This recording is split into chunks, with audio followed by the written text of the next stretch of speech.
ਸਭ ਨੂੰ screen show ਹੋ ਰਹੀ ਆ ਜੋ ਮੇਰੇ ਨੋਟਸ ਆ। ਇੱਕ ਵਾਰੀ ਓਕੇ। ਸੋ ਕੱਲ ਆਪਾਂ ਕਲਾਸ 6 ਹਿਸਟਰੀ ਦਾ ਫਸਟ ਚੈਪਟਰ ਜੋ ਹੈ ਪ੍ਰਾਚੀਨ ਇਤਿਹਾਸ ਦਾ ਅਧਿਐਨ ਅਤੇ ਉਹਦੇ ਸਰੋਤ ਬਾਰੇ ਡਿਸਕਸ ਕੀਤਾ ਸੀ। ਇਹਦੇ ਬਾਰੇ ਮੇਨਲੀ ਇਹੀ ਸੀ ਕਿ ਇਤਿਹਾਸ ਦੇ ਸਰੋਤ ਕੀ ਆ, ਇਤਿਹਾਸ ਕੀ ਚੀਜ਼ ਹੈ, ਇਤਿਹਾਸ ਜੋ ਹੈ ਅਤੀਤ ਦਾ ਅਧਿਐਨ ਹੈ। ਉਹ ਅਤੀਤ ਦਾ ਅਧਿਐਨ ਆਪਣੇ ਲਈ ਕਿਉਂ ਜ਼ਰੂਰੀ ਹੈ, ਕਿਉਂਕਿ ਚੰਗੇ ਭਵਿੱਖ ਔਰ ਸਮਾਜ ਦੇ ਵਿੱਚ ਇੱਕ ਆਦਰਸ਼ ਸਮਾਜ ਦੀ ਸਥਾਪਨਾ ਕਰਨ ਲਈ ਆਪਾਂ ਨੂੰ ਅਤੀਤ ਦਾ ਅਧਿਐਨ ਕਰਨਾ ਜ਼ਰੂਰੀ ਹੈ।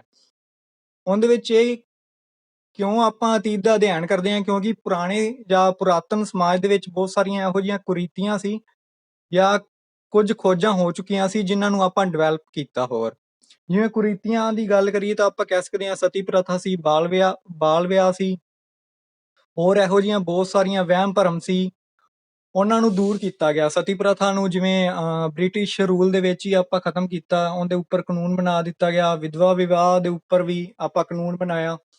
ਉਸ ਤੋਂ ਬਾਅਦ ਫਿਰ ਆਪਾਂ ਟੈਕਨੋਲੋਜੀ ਦੇ ਖੇਤਰ ਦੇ ਵਿੱਚ ਵੀ ਕਾਫੀ ਸਾਰਾ ਆਪਾਂ ਗਰੋਥ ਕੀਤੀ ਹੈ।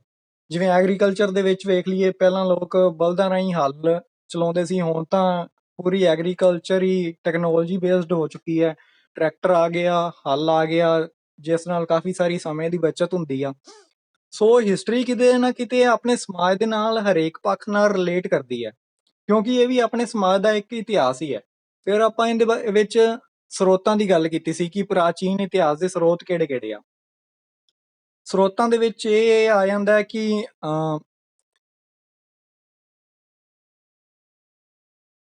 ਜਿਵੇਂ ਕਿ ਮੈਂ ਤੁਹਾਨੂੰ ਦਿਖਾਈ ਦਿੰਦਾ, ਸਿੱਕੇ ਆ ਜਾਂਦੇ ਆ, ਸਤੰਭ ਆ ਜਾਂਦੇ ਆ, ਪੁਰਾਲੇਖ ਆ ਜਾਂਦੇ ਆ, ਜਾਂ ਸਾਹਿਤਕ ਸਰੋਤ ਜਿਵੇਂ ਆਪਾਂ ਕਹਿ ਲਈਏ ਵੇਦ, ਪੁਰਾਣ, ਉਪਨਿਸ਼ਦ, ਮਹਾਕਾਵ। ਜਿਵੇਂ ਮਹਾਕਾਵ ਦੋ ਸੀ, ਰਮਾਇਣ, ਮਹਾਭਾਰਤ। ਫਿਰ ਪੁਰਾਤਨ ਸਰੋਤ ਜਿਹੜੇ ਪੁਰਾਤਨ ਇਮਾਰਤਾਂ ਜਿਵੇਂ ਆਪਾਂ ਵੇਖਦੇ ਹਾਂ, ਲਾਲ ਕਿਲ੍ਹਾ ਹੋ ਗਿਆ, ਤਾਜ ਮਹਿਲ ਹੋ ਗਿਆ, ਜਾਂ ਇਸੇ ਤਰ੍ਹਾਂ ਦੀਆਂ ਹੋਰ ਪੁਰਾਤਨ ਇਮਾਰਤਾਂ। ਬਰਤਨ, ਉਦੋਂ ਦੇ ਰੋਜ਼ਾਨਾ ਜੀਵਨ ਵਿੱਚ ਵਰਤੀਆਂ ਜਾਣ ਵਾਲੀਆਂ ਚੀਜ਼ਾਂ, ਉਹ ਸਭ ਇਤਿਹਾਸ ਦੇ ਸਰੋਤ ਵਿੱਚ ਆ ਜਾਂਦਾ ਹੈ। ਫਿਰ ਆਪਾਂ ਗੱਲ ਕੀਤੀ ਸੀ ਇਤਿਹਾਸ ਨੂੰ ਦੋ ਕਾਲ ਖੰਡਾਂ ਦੇ ਵਿੱਚ ਵੰਡਿਆ ਗਿਆ। ਇੱਕ ਹੈ ਪੂਰਵ ਇਤਿਹਾਸ ਕਾਲ ਔਰ ਦੂਸਰਾ ਹੈ ਇਤਿਹਾਸ ਕਾਲ। ਪੂਰਵ ਇਤਿਹਾਸ ਕਾਲ ਕੀ ਹੈ, ਜਿਹਦਾ ਲਿਖਤੀ ਵੇਰਵਾ ਆਪਾਂ ਨੂੰ ਨਹੀਂ ਮਿਲਦਾ। ਫਿਰ ਗੱਲ ਕੀਤੀ ਇਤਿਹਾਸ ਕਾਲ ਦੀ। ਇਤਿਹਾਸ ਕਾਲ ਨੂੰ ਅੱਗੇ ਦੋ ਖੰਡਾਂ ਦੇ ਵਿੱਚ ਵੰਡਿਆ। ਇਤਿਹਾਸ ਕਾਲ ਕੀ ਚੀਜ਼ ਹੈ, ਜਿਹਦਾ ਆਪਾਂ ਨੂੰ ਲਿਖਤੀ ਵੇਰਵਾ ਮਿਲਦਾ ਹੈ। ਈਸਵੀ ਪੂਰਵ ਜੋ ਹੈ ਈਸਾ ਮਸੀਹ, ਜੋ ਈਸਾਈ ਧਰਮ ਦੇ ਪ੍ਰਵਕਤਾ ਸੀ ਜਾਂ ਜਿਨ੍ਹਾਂ ਨੇ ਈਸਾਈ ਧਰਮ ਨੂੰ ਜਨਮ ਦਿੱਤਾ, ਉਹਨਾਂ ਦੇ ਜਨਮ ਤੋਂ ਪਹਿਲਾਂ ਦੇ ਕਾਲ ਨੂੰ ਈਸਵੀ ਪੂਰਵ ਕਹਿ ਦਿੱਤਾ ਜਾਂਦਾ ਹੈ। ਤੇ ਈਸਵੀ ਕੀ ਹੈ, ਈਸਾ ਮਸੀਹ ਦੇ ਜਨਮ ਦੇ ਸਮੇਂ ਜਾਂ ਉਸ ਤੋਂ ਬਾਅਦ ਦਾ ਕਾਲ, ਉਹਨੂੰ ਈਸਵੀ ਕਹਿ ਦਿੱਤਾ ਜਾਂਦਾ ਹੈ। ਅੱਜ ਦੇ ਆਪਾਂ ਟੌਪਿਕ ਦੇ ਵਿੱਚ ਗੱਲ ਕਰਾਂਗੇ ਪੂਰਵ ਇਤਿਹਾਸ ਕਾਲ ਦੀ, ਜਿੰਦਾ ਆਪਾਂ ਨੂੰ ਲਿਖਤੀ ਵੇਰਵਾ ਨਹੀਂ ਮਿਲਦਾ। ਸੋ ਉਹਦੇ ਉੱਪਰ ਹੀ ਬੇਸਡ ਇਹ ਚੈਪਟਰ ਹੈ, ਦੂਸਰਾ ਚੈਪਟਰ ਹੈ। ਜਿਵੇਂ ਕਿ ਸਕਰੀਨ ਤੇ ਤੁਹਾਨੂੰ ਸ਼ੋ ਹੋ ਹੀ ਰਿਹਾ ਹੋਵੇਗਾ, ਆਦਿ ਮਨੁੱਖ ਅਤੇ ਪੱਥਰ ਯੁੱਗ। ਇਹ ਆਦਿ ਮਨੁੱਖ ਔਰ ਪੱਥਰ ਯੁੱਗ ਦੀ ਉਦੋਂ ਦੀ ਗੱਲ ਹੈ ਜਿਸ ਦਾ ਸਮਾਂ ਜਿਸ ਬਾਰੇ ਆਪਾਂ ਨੂੰ ਲਿਖਤੀ ਜਾਣਕਾਰੀ ਨਹੀਂ ਮਿਲਦੀ, ਕਿਉਂਕਿ ਉਦੋਂ ਮਨੁੱਖ ਲਿਖਣਾ ਹੀ ਨਹੀਂ ਜਾਣਦਾ ਸੀ। ਇਸ ਕਰਕੇ ਆਪਾਂ ਨੂੰ ਲਿਖਤੀ ਜਾਣਕਾਰੀ ਜੋ ਹੈ ਉਹਦੇ ਬਾਰੇ ਨੌਲੇਜ ਨਹੀਂ ਹੋਏਗੀ ਇੰਨੀ। ਹੁਣ ਪੂਰਵ ਇਤਿਹਾਸ ਕਾਲ ਨੂੰ ਤਿੰਨ ਅੱਗੇ ਕਾਲ ਖੰਡਾਂ ਦੇ ਵਿੱਚ ਵੰਡਿਆ ਗਿਆ। ਇਹ ਕੁਐਸਚਨ ਕਾਫੀ ਸਾਰੇ ਐਗਜ਼ਾਮ ਦੇ ਵਿੱਚ ਪੁੱਛਿਆ ਜਾ ਚੁੱਕਿਆ ਹੈ ਕਿ ਪੂਰਵ ਇਤਿਹਾਸ ਕਾਲ ਦੀ ਵੰਡ ਕਿੰਨੇ ਕਾਲਾਂ ਦੇ ਵਿੱਚ ਹੋਈ ਹੈ। ਉਹ ਤਿੰਨ ਕਾਲਾਂ ਦੇ ਵਿੱਚ ਹੋਈ ਹੈ। ਪਹਿਲਾ ਹੈ ਪੁਰਾਤਨ ਪੱਥਰ ਯੁੱਗ, ਦੂਸਰਾ ਹੈ ਮੱਧ ਪੱਥਰ ਯੁੱਗ, ਤੀਸਰਾ ਹੈ ਨਵਾਂ ਪੱਥਰ ਯੁੱਗ। ਜੋ ਇਹਦੀ ਡੇਟਸ ਹੈ ਉਹ ਪੰਜਾਬ ਬੋਰਡ ਦੇ ਅਕੋਰਡਿੰਗ ਹੀ ਮੈਂ ਨੋਟਸ ਦੇ ਵਿੱਚ ਲਿਖੀ ਹੋਈ ਹੈ, ਪਰ NCERT ਦੇ ਅਕੋਰਡਿੰਗ ਜੋ ਹੈ ਉਹ ਡੇਟਸ ਇਹਦੇ ਨਾਲ ਮੈਚ ਨਹੀਂ ਕਰਦੀਆਂ। ਸੋ ਆਪਾਂ ਪੰਜਾਬ ਸਕੂਲ ਐਜੂਕੇਸ਼ਨ ਬੋਰਡ ਨੂੰ ਹੀ ਫੋਲੋ ਕਰਨਾ ਹੈ, ਕਿਉਂਕਿ ਜੋ ਐਨਟੀਟੀ ਦਾ ਐਗਜ਼ਾਮ ਕੰਡਕਟ ਹੋ ਰਿਹਾ ਉਹ ਪੰਜਾਬ ਦੇ ਅੰਡਰ ਹੀ ਹੋ ਰਿਹਾ, ਪੰਜਾਬ ਗਵਰਨਮੈਂਟ ਦੇ। ਸੋ ਅਗਰ ਆਨਸਰ ਕੀ ਦੇ ਵਿੱਚ ਕੋਈ ਵੀ ਇਹੋ ਜਿਹੇ ਆਨਸਰ ਦਾ ਕੋਈ ਚੱਕਰ ਬਣਦਾ ਜਿੰਦਾ ਰਿਵਿਊ ਹੁੰਦਾ ਤਾਂ ਪੰਜਾਬ ਸਕੂਲ ਐਜੂਕੇਸ਼ਨ ਬੋਰਡ ਦੀਆਂ ਹੀ ਬੁੱਕ ਨੂੰ ਰੈਫਰ ਕਰਨਗੇ। ਸੋ ਤੁਸੀਂ ਇਹ ਡੇਟਸ ਯਾਦ ਰੱਖ ਲਿਓ। ਪੁਰਾਤਨ ਪੱਥਰ ਯੁੱਗ ਦਾ ਸਮਾਂ ਜੋ ਹੈ 3.5 ਲੱਖ ਸਾਲ ਤੋਂ ਪਹਿਲਾਂ ਤੋਂ ਲੈ ਕੇ 11,000 ਸਾਲ ਤੱਕ ਸੀ। ਜੋ ਮੱਧ ਪੱਥਰ ਯੁੱਗ ਦਾ ਸਮਾਂ ਹੈ ਉਹ 10,000 ਸਾਲ ਪਹਿਲਾਂ ਦਾ ਸੀ, ਤੇ ਨਵਾਂ ਪੱਥਰ ਯੁੱਗ ਜੋ ਹੈ ਉਹ 5,000 ਸਾਲ ਪਹਿਲਾਂ ਸੀ। ਹੁਣ ਆਪਾਂ ਗੱਲ ਕਰਾਂਗੇ ਇਹਨਾਂ ਤਿੰਨਾਂ ਦੀ ਇੱਕ ਇੱਕ ਕਰਕੇ। ਪੁਰਾਤਨ ਪੱਥਰ ਯੁੱਗ ਦੀ ਗੱਲ ਕਰਦੇ ਹਾਂ ਸਭ ਤੋਂ ਪਹਿਲਾਂ, ਉਹ ਕੀ ਸੀ? ਸਭ ਤੋਂ ਪਹਿਲਾਂ ਕੀ ਕੀਤਾ ਕਿ ਧਰਤੀ ਤੇ ਇੱਕ ਸੂਖਮ ਜੀਵ ਨੇ ਜਨਮ ਲਿਆ। ਮਨੁੱਖ ਦੀ ਹੋਂਦ ਜੋ ਹੈ ਉਹ ਬਹੁਤ ਦੇਰ ਬਾਅਦ ਲਗਭਗ 40 ਲੱਖ ਸਾਲ ਪਹਿਲਾਂ ਸੀ। ਤੇ ਮਨੁੱਖ, ਜਿਵੇਂ ਆਪਾਂ ਪਹਿਲਾਂ ਕਥਾ ਕਹਾਣੀਆਂ ਦੇ ਵਿੱਚ ਸੁਣਦੇ ਹਾਂ ਕਿ ਮਨੁੱਖ ਪਹਿਲਾਂ ਬਾਂਦਰ ਦੇ ਵਰਗਾ ਸੀ। ਪਲੀਜ਼ ਕੋਈ ਵੀ ਆ ਯਾਰ ਸਕਰੀਨ ਦੇ ਉੱਪਰ ਨਾ ਕਰੋ, ਉਹ ਮੈਂ ਹੀ ਕਰਾਂਗਾ ਕਿ ਇਹ ਕਿਸ ਬਾਰੇ ਗੱਲ ਹੋ ਰਹੀ ਹੈ। ਆਦਿ ਮਾਨਵ ਦਾ ਜੋ ਰਹਿਣ ਸਹਿਣ ਸੀ ਉਹ ਜਾਨਵਰਾਂ ਵਰਗਾ ਸੀ। ਜਿਵੇਂ ਕਿ ਆਪਾਂ ਦੇਖਦੇ ਹਾਂ ਆਦਿ ਮਾਨਵ ਜੋ ਸੀ ਉਹ ਸ਼ਿਕਾਰ ਕਰਦਾ ਸੀ, ਜਿੱਥੇ ਜਿੱਥੇ ਪਸ਼ੂ ਜਾਂਦੇ ਸੀ ਉਹਨਾਂ ਦੇ ਪਿੱਛੇ ਘੁੰਮਦਾ ਸੀ, ਜਾਂ ਕੰਦ ਮੂਲ ਵਗੈਰਾ ਖਾਂਦਾ ਸੀ। ਜੋ ਪੇੜ ਪੌਦਿਆਂ ਦੇ ਨਾਲ ਫਲ ਫਰੂਟ ਜੇ ਲੱਗੇ ਹੁੰਦੇ ਸੀ ਉਹ ਹੀ ਖਾਂਦਾ ਸੀ, ਕਿਉਂਕਿ ਉਦੋਂ ਖੇਤੀ ਨਹੀਂ ਹੁੰਦੀ ਸੀ ਔਰ ਪਸ਼ੂ ਪਾਲਣ ਵੀ ਨਹੀਂ ਸੀ ਅਜੇ ਕਰਦਾ। ਇਸ ਲਈ ਆਦਿ ਮਾਨਵ ਦਾ ਜੋ ਰਹਿਣ ਸਹਿਣ ਸੀ ਉਹ ਜਾਨਵਰਾਂ ਵਰਗਾ ਸੀ। ਜਿਵੇਂ ਆਪਾਂ ਸ਼ੇਰ ਨੂੰ ਦੇਖਦੇ ਹਾਂ, ਸ਼ੇਰ ਜੰਗਲ ਦੇ ਵਿੱਚ ਰਹਿੰਦਾ, ਉਹਦਾ ਮੁੱਖ ਕੰਮ ਸ਼ਿਕਾਰ ਕਰਨਾ ਹੈ। ਉਹ ਹਿਰਨ ਦਾ ਸ਼ਿਕਾਰ ਕਰੇਗਾ ਜਾਂ ਹੋਰ ਜੰਤੂਆਂ ਦਾ ਸ਼ਿਕਾਰ ਕਰੇਗਾ। ਉਵੇਂ ਹੀ ਮਨੁੱਖ ਪਹਿਲਾਂ ਜਾਨਵਰਾਂ ਦੇ ਵਰਗਾ ਸੀ, ਉਹ ਸ਼ਿਕਾਰ ਕਰਦਾ ਸੀ। ਫਿਰ ਆਦਿ ਮਾਨਵ ਜੋ ਹੈ ਪੱਥਰ ਦੇ ਔਜ਼ਾਰਾਂ ਦੀ ਵਰਤੋਂ ਕਰਦਾ ਸੀ। ਉਹ ਜੋ ਸ਼ਿਕਾਰ ਕਰਦਾ ਸੀ ਉਹਨੂੰ ਕੀ ਕਰਦਾ ਸੀ, ਉਹਦਾ ਚੀਰ-ਫਾੜ ਕਰਨ ਲਈ ਪੱਥਰਾਂ ਦੀ ਵਰਤੋਂ ਕਰਦਾ ਸੀ। ਠੀਕ ਹੈ, ਇਸ ਲਈ ਇਹਨੂੰ ਕਿਹਾ ਗਿਆ ਪੁਰਾਤਨ ਪੱਥਰ ਯੁੱਗ। ਕਿਉਂਕਿ ਗੱਲ ਆਪਾਂ ਇੱਥੇ ਪੱਥਰਾਂ ਦੀ ਗੱਲ ਕਰ ਰਹੇ ਹਾਂ, ਕਿਉਂਕਿ ਹੋਰ ਚੀਜ਼ ਤਾਂ ਉਹਦੇ ਕੋਲ ਹੈ ਨਹੀਂ ਸੀ। ਸੋ ਨਾ ਹੀ ਉਹਦੇ ਕੋਲ ਖੇਤੀ ਲਈ ਹੱਲ ਸੀ, ਨਾ ਹੀ ਕੋਈ ਹੋਰ ਅੱਗ ਜਲਾਉਣ ਲਈ ਉਹਨੂੰ ਅਜੇ ਤਕਨੀਕ ਕੱਢੀ ਸੀ। ਇਸ ਲਈ ਪੱਥਰਾਂ ਦੇ ਉੱਪਰ ਹੀ ਡਿਪੈਂਡ ਸੀ। ਇਸ ਨੂੰ ਕਿਹਾ ਜਾਂਦਾ ਪੁਰਾਤਨ ਪੱਥਰ ਯੁੱਗ। ਆਦਿ ਮਾਨਵ ਦਾ ਜੋ ਜੀਵਨ ਸੀ ਉਹ ਕੁਦਰਤੀ ਵਸਤਾਂ ਤੇ ਨਿਰਭਰ ਸੀ। ਜਿਵੇਂ ਮੈਂ ਪਹਿਲਾਂ ਹੀ ਦੱਸ ਚੁੱਕਿਆ ਕਿ ਕੁਦਰਤੀ ਵਸਤਾਂ ਦੇ ਵਿੱਚ ਇੱਕ ਤਾਂ ਪੇੜ ਪੌਦੇ ਔਰ ਜੀਵ ਜੰਤੂ ਆ ਜਾਂਦੇ ਆ। ਠੀਕ ਹੈ, ਉਹ ਮੱਛੀਆਂ ਫੜਦਾ ਸੀ, ਸ਼ਿਕਾਰ ਕਰਦਾ ਸੀ, ਕੱਚਾ ਮਾਂਸ ਖਾਂਦਾ ਸੀ, ਕਿਉਂਕਿ ਉਹਨੂੰ ਅੱਗ ਦੀ ਜਾਣਕਾਰੀ ਹਜੇ ਨਹੀਂ ਹੋਈ ਸੀ।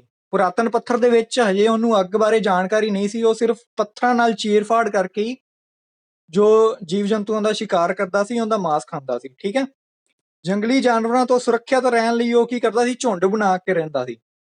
ਯਾਨੀ ਕਿ ਇਕੱਠੇ ਰਹਿਣਾ, ਜਿਵੇਂ ਸਮਾਜ ਦੇ ਵਿੱਚ 4-5 ਲੋਕ ਇਕੱਠੇ ਰਹਿੰਦੇ ਸੀ, ਉਵੇਂ ਝੁੰਡ ਬਣਾ ਕੇ ਰਹਿੰਦਾ ਸੀ। ਸ਼ਿਕਾਰ ਲਈ ਕੀ ਕਰਦਾ ਸੀ, ਪੱਥਰਾਂ ਤੇ ਦਰਖਤਾਂ ਦੀਆਂ ਟਾਹਣੀਆਂ ਦੀ ਵਰਤੋਂ ਕਰਦਾ ਸੀ। ਠੀਕ ਹੈ, ਸ਼ਿਕਾਰ ਕਰਨ ਲਈ ਪੱਥਰਾਂ ਨੂੰ ਜਾਂ ਤਾਂ ਵਰਤੋਂ ਕਰਦਾ ਸੀ ਜਾਂ ਦਰਖਤਾਂ ਦੀਆਂ ਟਾਹਣੀਆਂ ਨੂੰ ਕੱਟ ਕੇ ਉਹਦੇ ਨਾਲ ਚੀਰ-ਫਾੜ ਕਰਦਾ ਸੀ। ਫਿਰ ਕੀ ਕਰਦਾ ਸੀ, ਇਸ ਯੁੱਗ ਦੇ ਵਿੱਚ ਮਨੁੱਖ ਨੇ ਖਾਦ ਸੰਗ੍ਰਹਿ ਅਤੇ ਸ਼ਿਕਾਰੀ ਦੇ ਨਾਂ ਨਾਲ ਵੀ ਜਾਣਿਆ ਜਾਂਦਾ ਹੈ। ਇਹ ਕੁਐਸਚਨ ਵੀ ਪੁੱਛਿਆ ਗਿਆ ਕਿ ਪੁਰਾਤਨ ਪੱਥਰ ਦੇ ਯੁੱਗ ਵਿੱਚ ਜੋ ਮਾਨਵ ਸੀ ਉਸ ਨੂੰ ਕਿਸ ਨਾਂ ਨਾਲ ਜਾਣਿਆ ਜਾਂਦਾ ਹੈ। ਸੋ ਉਹਦਾ ਆਨਸਰ ਇਹ ਹੈ, ਖਾਦ ਸੰਗ੍ਰਹਿ ਅਤੇ ਸ਼ਿਕਾਰੀ। ਖਾਦ ਸੰਗ੍ਰਹਿ ਅਤੇ ਸ਼ਿਕਾਰੀ ਕਿਵੇਂ? ਕਿਉਂਕਿ ਸ਼ਿਕਾਰ ਨਾਲ ਜੋ ਹੈ ਆਪਣਾ ਜੀਵਨ ਬਿਤਾਉਂਦਾ ਸੀ, ਔਰ ਖਾਦ ਸੰਗ੍ਰਹਿ ਕਰਦਾ ਸੀ, ਮਤਲਬ ਜਿੱਥੇ ਜਿੱਥੇ ਉਹਨੂੰ ਕੋਈ ਇੱਕ ਜਗ੍ਹਾ ਤੋਂ ਫਰੂਟ ਵਗੈਰਾ ਜਾਂ ਸ਼ਿਕਾਰ ਮਿਲਦਾ ਸੀ, ਅਗਰ ਉੱਥੋਂ ਖਤਮ ਹੋ ਜਾਂਦਾ ਸੀ ਤਾਂ ਦੂਜੀ ਜਗ੍ਹਾ ਤੇ ਚਲਾ ਜਾਂਦਾ ਸੀ। ਠੀਕ ਹੈ, ਔਜ਼ਾਰ ਜਿਹੜੇ ਸੀ ਉਹ ਪੱਥਰ ਦੇ ਸੀ ਜਾਂ ਦਰਖਤਾਂ ਦੀਆਂ ਟਹਿਣੀਆਂ ਦੇ ਸੀ। ਠੀਕ ਹੈ, ਅੱਗੇ ਦੇਖਦੇ ਹਾਂ। ਮਨੁੱਖ ਦੀ ਇਸ ਕਹਾਣੀ ਦੇ ਯੁੱਗ ਨੂੰ ਅੰਗਰੇਜ਼ੀ ਦੇ ਵਿੱਚ ਆਪਾਂ ਕੀ ਕਹਿ ਸਕਦੇ ਹਾਂ, ਪੈਲੀਓਲਿਥਿਕ ਪੀਰੀਅਡ। ਪੈਲੀਓਲਿਥਿਕ ਮਤਲਬ ਪੁਰਾਤਨ ਪੱਥਰ ਯੁੱਗ ਪੀਰੀਅਡ। ਠੀਕ ਹੈ, ਇਹ ਅੰਗਰੇਜ਼ੀ ਦੇ ਵਿੱਚ ਪੁਰਾਤਨ ਪੱਥਰ ਯੁੱਗ ਦਾ ਨਾਂ ਹੀ ਹੈ। ਉਹਦੇ ਹਥਿਆਰ ਕੁਝ ਇਸ ਤਰ੍ਹਾਂ ਦੇ ਸੀ ਜਿਵੇਂ ਤੁਸੀਂ ਸਕਰੀਨ ਦੇ ਵਿੱਚ ਦੇਖ ਸਕਦੇ ਹੋ। ਹੁਣ ਗੱਲ ਕਰਦੇ ਹਾਂ ਆਪਾਂ ਮੱਧ ਪੱਥਰ ਯੁੱਗ ਦੀ। ਮੱਧ ਪੱਥਰ ਯੁੱਗ ਨੂੰ ਇੰਗਲਿਸ਼ ਦੇ ਵਿੱਚ ਕੀ ਕਿਹਾ ਜਾਂਦਾ ਹੈ, ਮੈਸੋਲਿਥਿਕ ਪੀਰੀਅਡ।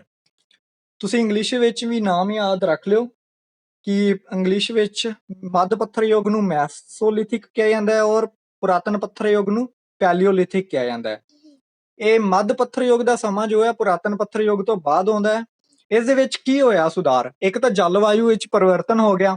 ਜਲਵਾਯੂ ਵਿੱਚ ਜਿਵੇਂ ਜਿਵੇਂ ਪਰਿਵਰਤਨ ਹੋਇਆ, ਘਾਹ ਦੇ ਜੋ ਸੀ ਮੈਦਾਨ ਵਧਣੇ ਸ਼ੁਰੂ ਹੋ ਗਏ। ਘਾਹ ਦੇ ਮੈਦਾਨ ਵਧਣ ਨਾਲ ਕੀ ਹੋਇਆ ਕਿ ਘਾਹ ਦੇ ਵਿੱਚ ਰਹਿਣ ਵਾਲੇ ਜੋ ਘਾਹ ਖਾਣ ਵਾਲੇ ਜੀਵ ਜੰਤੂ ਸੀ ਉਹ ਵੀ ਵਧਣੇ ਸ਼ੁਰੂ ਹੋ ਗਏ। ਠੀਕ ਹੈ, ਹੁਣ ਘਾਹ ਇਸੇ ਤਰ੍ਹਾਂ ਕੀ ਹੋਇਆ ਕਿ ਉਹਨੇ ਇੱਕ ਤਾਂ ਸ਼ਿਕਾਰ ਕਰਨਾ ਜੋ ਸੀ ਉਹ ਤੇਜ਼ ਕਰਤਾ ਮਨੁੱਖ ਨੇ। ਨਾਲ ਨਾਲ ਹੀ ਕੀ ਹੋਇਆ ਕਿ ਜਿਵੇਂ ਜਿਵੇਂ ਜਲਵਾਯੂ ਵਿੱਚ ਪਰਿਵਰਤਨ ਹੋਇਆ, ਧਰਤੀ ਅੰਨ ਉਪਜਾਉਣ ਦੇ ਲਾਇਕ ਹੁੰਦੀ ਗਈ। ਉਵੇਂ ਉਵੇਂ ਕੁਝ ਅੰਨ ਆਪਣੇ ਆਪ ਉੱਗ ਗਏ, ਜਿਵੇਂ ਚਾਵਲ ਤੇ ਕਣਕ, ਇਹ ਆਪਣੇ ਆਪ ਕੁਝ ਪੈਦਾ ਹੋ ਗਏ। ਫਿਰ ਹੌਲੀ ਹੌਲੀ ਮਨੁੱਖ ਨੇ ਕੀ ਕੀਤਾ ਕਿ ਇਹਨਾਂ ਅਨਾਜਾਂ ਨੂੰ ਸੰਭਾਲਣਾ ਤੇ ਇਹਨਾਂ ਨੂੰ ਵਰਤਣਾ ਸ਼ੁਰੂ ਕਰ ਦਿੱਤਾ। ਤੇ ਮਨੁੱਖ ਨੇ ਕੀ ਕੀਤਾ ਕਿ ਪਹਿਲਾਂ ਤਾਂ ਮਨੁੱਖ ਘੁੰਮਦਾ ਫਿਰਦਾ ਸੀ, ਉਹਦਾ ਕੋਈ ਆਵਾਸ ਸਥਾਨ ਨਹੀਂ ਸੀ, ਜਿੱਥੇ ਉਹਨੂੰ ਰਾਤ ਕੱਟਣੀ ਪੈਂਦੀ ਸੀ ਉੱਥੇ ਸੋ ਜਾਂਦਾ ਸੀ। ਫਿਰ ਮੱਧਕਾਲ ਦੇ ਵਿੱਚ ਕੀ ਕੀਤਾ ਕਿ ਉਹਨੇ ਗੁਫਾਵਾਂ ਤੇ ਪੱਥਰਾਂ ਦੇ ਵਿੱਚ ਦੇ ਜੋ ਘਰ ਸੀ ਉਹਦੇ ਵਿੱਚ ਰਹਿਣਾ ਸ਼ੁਰੂ ਕਰ ਦਿੱਤਾ। ਨਾਲ ਨਾਲ ਕੀ ਕੀਤਾ ਕਿ ਲੱਕੜੀ ਤੇ ਬਾਂਸ ਦੇ ਪੱਤਿਆਂ ਦੀਆਂ ਝੋਪੜੀਆਂ ਜੋ ਹੈ ਬਣਾਉਣੀਆਂ ਸਿੱਖ ਲਈਆਂ।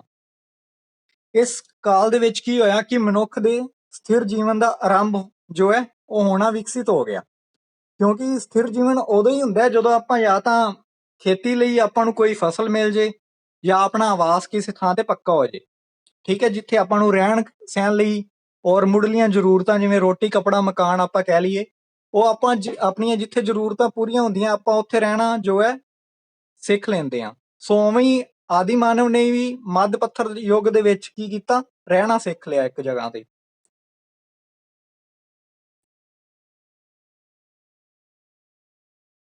ਮੱਧ ਪੱਥਰ ਯੁੱਗ ਦੇ ਹਥਿਆਰ ਜੋ ਸੀ ਕੁਝ ਇਸ ਤਰ੍ਹਾਂ ਦੇ ਸੀ ਕਿ ਉਹ ਪੁਰਾਤਨ ਪੱਥਰ ਯੁੱਗ ਦੇ ਨਾਲ ਥੋੜੇ ਜਿਹੇ ਤਿੱਖੇ ਹੋਣੇ ਸ਼ੁਰੂ ਹੋ ਗਏ, ਜਿਵੇਂ ਸਕਰੀਨ ਦੇ ਉੱਪਰ ਤੁਸੀਂ ਦੇਖ ਰਹੇ ਹੋ, ਠੀਕ ਹੈ। ਇਹਦੇ ਵਿੱਚ ਵੀ ਕੀ ਕੀਤਾ ਕਿ ਪੱਥਰ ਦੇ ਹੀ ਹਥਿਆਰਾਂ ਨੂੰ ਯੂਜ਼ ਕੀਤਾ, ਨਾਲ ਨਾਲ ਥੋੜੀ ਬਹੁਤ ਲੱਕੜੀ ਜੋ ਹੈ ਉਹ ਚਲਦੀ ਗਈ। ਨਾਲ ਹੀ ਇਹਦੇ ਵਿੱਚ ਕੀ ਕੀਤਾ ਕਿ ਅੱਗ ਦੀ ਖੋਜ ਵੀ ਹੋ ਗਈ। ਉਹ ਅੱਗ ਦੀ ਖੋਜ ਦਾ ਕੀ ਕਰਦਾ ਸੀ, ਉਹਦਾ ਬੈਨੀਫਿਟ ਕੀ ਹੋਇਆ ਅੱਗ ਦੀ ਖੋਜ ਕਰਨ ਨਾਲ? ਇੱਕ ਤਾਂ ਉਹਨੇ ਖਾਣਾ ਪਕਾਉਣਾ ਸਿੱਖ ਲਿਆ, ਨਾਲ ਨਾਲ ਕੀ ਹੈ ਜੀਵ ਜੰਤੂ ਜੋ ਜਿਵੇਂ ਸ਼ੇਰ ਜਾਂ ਸ਼ਿਕਾਰੀ ਜੋ ਜਾਨਵਰ ਸੀ ਉਹਨਾਂ ਨੂੰ ਡਰਾਉਣਾ ਵੀ ਸਿੱਖ ਲਿਆ ਅੱਗ ਦੇ ਨਾਲ। ਸਰਦੀ ਦੇ ਮੌਸਮ ਵਿੱਚ ਕੀ ਕੀਤਾ ਉਹਨੇ, ਗਰਮੀ ਨੂੰ ਪੈਦਾ ਕਰਨ ਲਈ ਜਾਂ ਖਤਰਨਾਕ ਜਾਨਵਰਾਂ ਤੋਂ ਬਚਾਉਣ ਲਈ ਅੱਗ ਦੀ ਵਰਤੋਂ ਕੀਤੀ। ਇਸ ਦੇ ਨਾਲ ਨਾਲ ਹੀ ਮੱਧ ਪੱਥਰ ਯੁੱਗ ਦੇ ਵਿੱਚ ਕੀ ਹੋਇਆ, ਦੂਜੀ ਖੋਜ ਪਹੀਏ ਦੀ ਖੋਜ ਹੋ ਗਈ। ਪਹੀਏ ਦੀ ਖੋਜ ਨਾਲ ਕੀ ਫਾਇਦਾ ਹੋਇਆ ਕਿ ਇੱਕ ਥਾਂ ਤੋਂ ਦੂਜੀਆਂ ਥਾਵਾਂ ਤੱਕ ਵਸਤੂਆਂ ਨੂੰ ਲੈ ਕੇ ਜਾਣਾ ਔਰ ਲਿਆਉਣਾ ਸੌਖਾ ਹੋ ਗਿਆ। ਜਿਹੜੇ ਪਹੀਏ ਸੀ ਉਹ ਕਿਉਂਕਿ ਇੰਨੀ ਟੈਕਨੋਲੋਜੀ ਅਜੇ ਡਿਵੈਲਪਮੈਂਟ ਨਹੀਂ ਹੋਈ ਸੀ, ਲੱਕੜੀ ਦੇ ਪਹੀਆਂ ਨੂੰ ਹੀ ਬਣਾਇਆ ਗਿਆ, ਠੀਕ ਹੈ। ਇਸ ਤਰ੍ਹਾਂ ਕੀ ਹੋਇਆ ਕਿ ਮਨੁੱਖ ਨੇ ਮਸ਼ੀਨੀ ਯੁੱਗ ਦੇ ਵਿੱਚ ਇੱਕ ਪਹਿਲਾ ਸਟੈਪ ਰੱਖ ਦਿੱਤਾ। ਜੋ ਪਹੀਏ ਦੀ ਖੋਜ ਨਾਲ ਡਿਵੈਲਪਮੈਂਟ ਹੋਈ ਉਹ ਆਪਾਂ ਅੱਜ ਦੇ ਸਮੇਂ ਦੇ ਵਿੱਚ ਵੀ ਉਹਨੂੰ ਕੰਪੈਰੀਜ਼ਨ ਕਰੀਏ ਤਾਂ ਅੱਜ ਦੇ ਸਮੇਂ ਵਿੱਚ ਦੇਖਿਆ ਜਾਵੇ ਰੇਲ ਗੱਡੀਆਂ ਨਾਲ, ਜਾਂ ਅੱਜ ਦੇ ਸਮੇਂ ਤਾਂ ਹਵਾਈ ਜਹਾਜ਼ ਵੀ ਆ ਗਏ, ਐਰੋਪਲੇਨ ਆ ਗਏ ਆ। ਸੋ ਪਲੀਜ਼ ਮਾਈਕ ਮਿਊਟ ਕਰ ਲਓ ਯਾਰ। ਇਸ ਤੋਂ ਬਾਅਦ ਤੀਜਾ ਪੱਥਰ ਯੁੱਗ ਆਉਂਦਾ, ਨਵਾਂ ਪੱਥਰ ਯੁੱਗ, ਜਿਹਨੂੰ ਨਿਓਲਿਥਿਕ ਕਹਿ ਦਿੰਦੇ ਆ ਇੰਗਲਿਸ਼ ਦੇ ਵਿੱਚ, ਠੀਕ ਹੈ।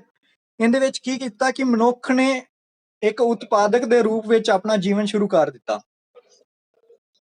ਪੁਰਾਤਨ ਪੱਥਰ ਯੁੱਗ ਅਤੇ ਮੱਧ ਪੱਥਰ ਯੁੱਗ ਦੇ ਵਿੱਚ ਕੀ ਹੋਇਆ ਸੀ ਕਿ ਮਨੁੱਖ ਜਿੰਨਾ ਕੁ ਉਪਜਾਉਂਦਾ ਸੀ ਉਹ ਸਿਰਫ ਆਪਣੇ ਲਈ ਉਪਜਾਉਂਦਾ ਸੀ। ਹੁਣ ਕੀ ਕੀਤਾ ਕਿ ਉਹਨੂੰ ਉਤਪਾਦਨ, ਕਿੰਦਾ ਮਾਈਕ ਯਾਰ ਮਿਊਟ ਨਹੀਂ ਹੋ ਰਿਹਾ, ਪਲੀਜ਼ ਮਿਊਟ ਕਰ ਲਓ ਯਾਰ, ਬਾਕੀ ਸਾਰੇ ਵੀ ਡਿਸਟਰਬ ਹੋ ਰਹੇ ਆ।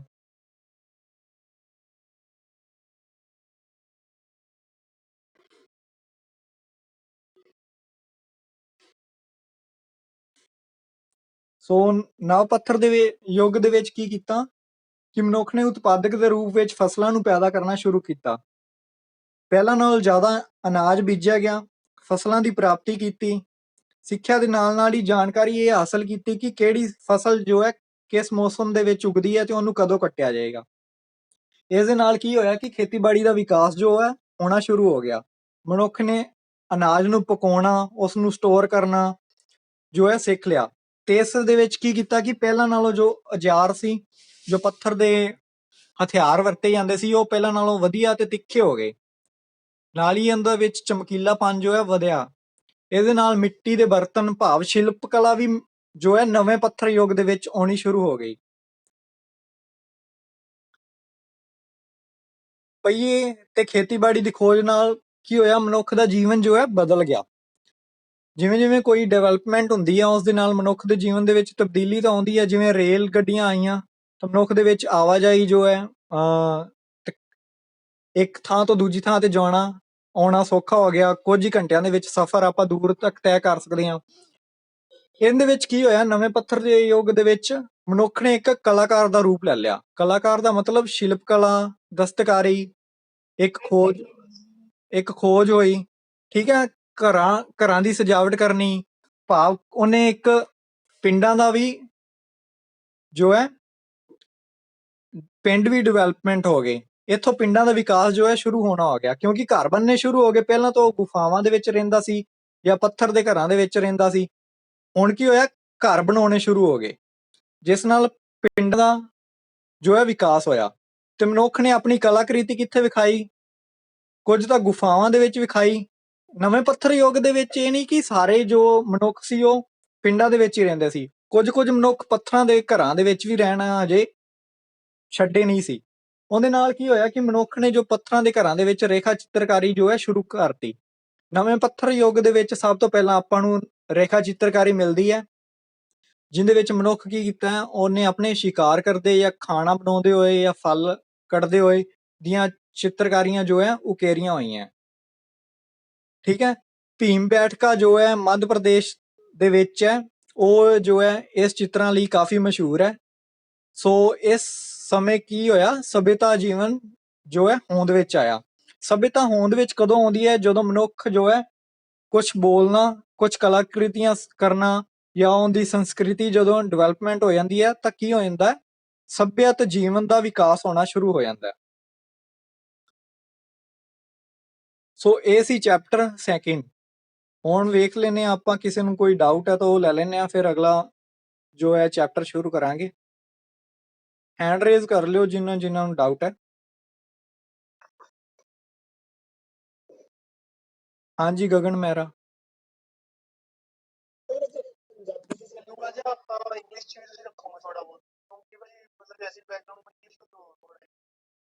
ਅੱਛਾ, ਜਿਵੇਂ ਵੀਰੇ ਕੋਈ ਮੇਨ ਟਰਮ ਆਂਦੀ ਹੈ ਤਾਂ ਉਹਨੂੰ ਆਪਾਂ ਇੰਗਲਿਸ਼ ਵਿੱਚ ਡਿਫਾਈਨ ਕਰ ਦਿਆ ਕਰਾਂਗੇ, ਕਿਉਂਕਿ ਜਿਵੇਂ ਹੁਣ ਪੁਰਾਤਨ ਪੱਥਰ ਯੁੱਗ ਜਿਵੇਂ ਸਮਝ ਨਹੀਂ ਆਉਂਦਾ ਕਿਸੇ ਨੂੰ, ਤੁਹਾਨੂੰ ਪੈਲਿਓਲਿਥਿਕ ਕਹਿਤਾ, ਮੱਧ ਪੱਥਰ ਯੁੱਗ ਨੂੰ ਮੇਸੋਲਿਥਿਕ ਕਹਿਤਾ, ਨਵ ਪੱਥਰ ਯੁੱਗ ਨੂੰ ਨਿਓਲਿਥਿਕ ਕਹਿਤਾ।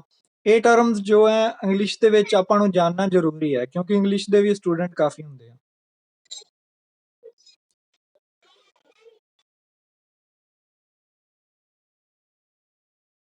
ਹਾਂਜੀ ਵੀਰੇ।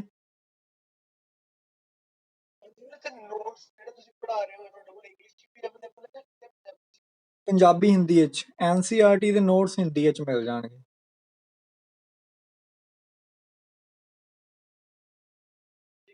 ਇੰਗਲਿਸ਼ ਵਿੱਚ ਪ੍ਰੋਵਾਈਡ ਕਰਵਾ ਦਾਂਗੇ ਤੁਹਾਨੂੰ। ਟੈਲੀਗ੍ਰਾਮ ਤੇ ਜੁਆਇਨ ਕੀਤਾ ਹੋਇਆ ਤੁਸੀਂ?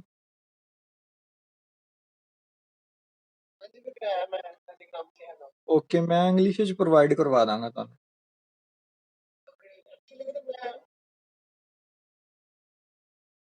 ਹਾਂਜੀ ਹਾਂਜੀ ਬੋਲੋ।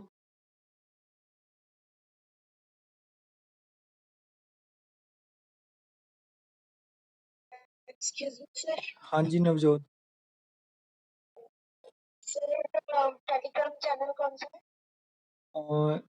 ਤੁਸੀਂ ਜੁਆਇਨ WhatsApp ਕਿੰਦੇ ਥਰੂ ਹੋਏ ਹੋ ਜ਼ੂਮ ਮੀਟਿੰਗ ਵਿੱਚ? ਕੋਈ ਨਹੀਂ, ਮੈਂ ਉਸ ਗਰੁੱਪ ਵਿੱਚ ਹੀ ਲਿੰਕ ਸ਼ੇਅਰ ਕਰ ਦਾਂਗਾ। ਹਾਂਜੀ, ਕਿਸੇ ਹੋਰ ਦਾ ਡਾਊਟ ਜਾਂ ਅੱਗੇ ਚੱਲੀਏ?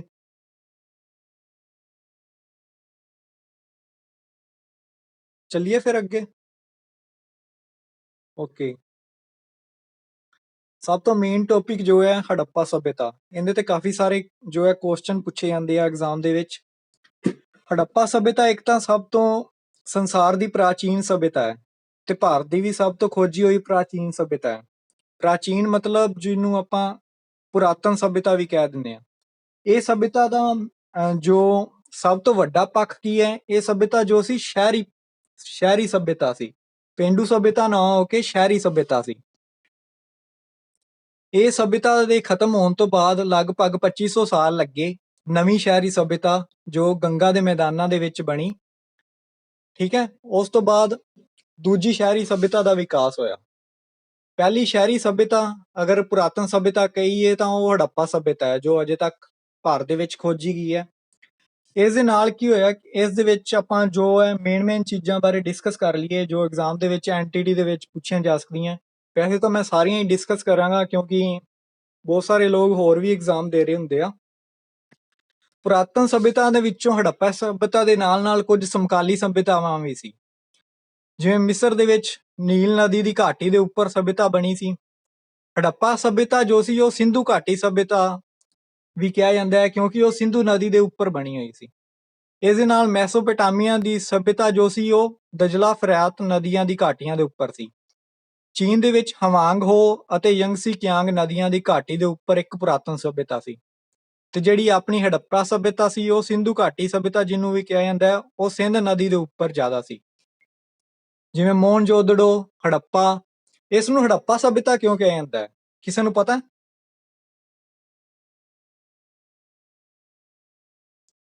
ਥੋੜਾ ਜਿਹਾ ਇੰਟਰੈਕਟਿਵ ਕਰ ਲਈਏ ਕਲਾਸ। ਹੜੱਪਾ ਸਭਿਅਤਾ ਕਿਉਂ ਕਿਹਾ ਜਾਂਦਾ ਹੈ, ਕਿਸੇ ਨੂੰ ਪਤਾ ਹੈ?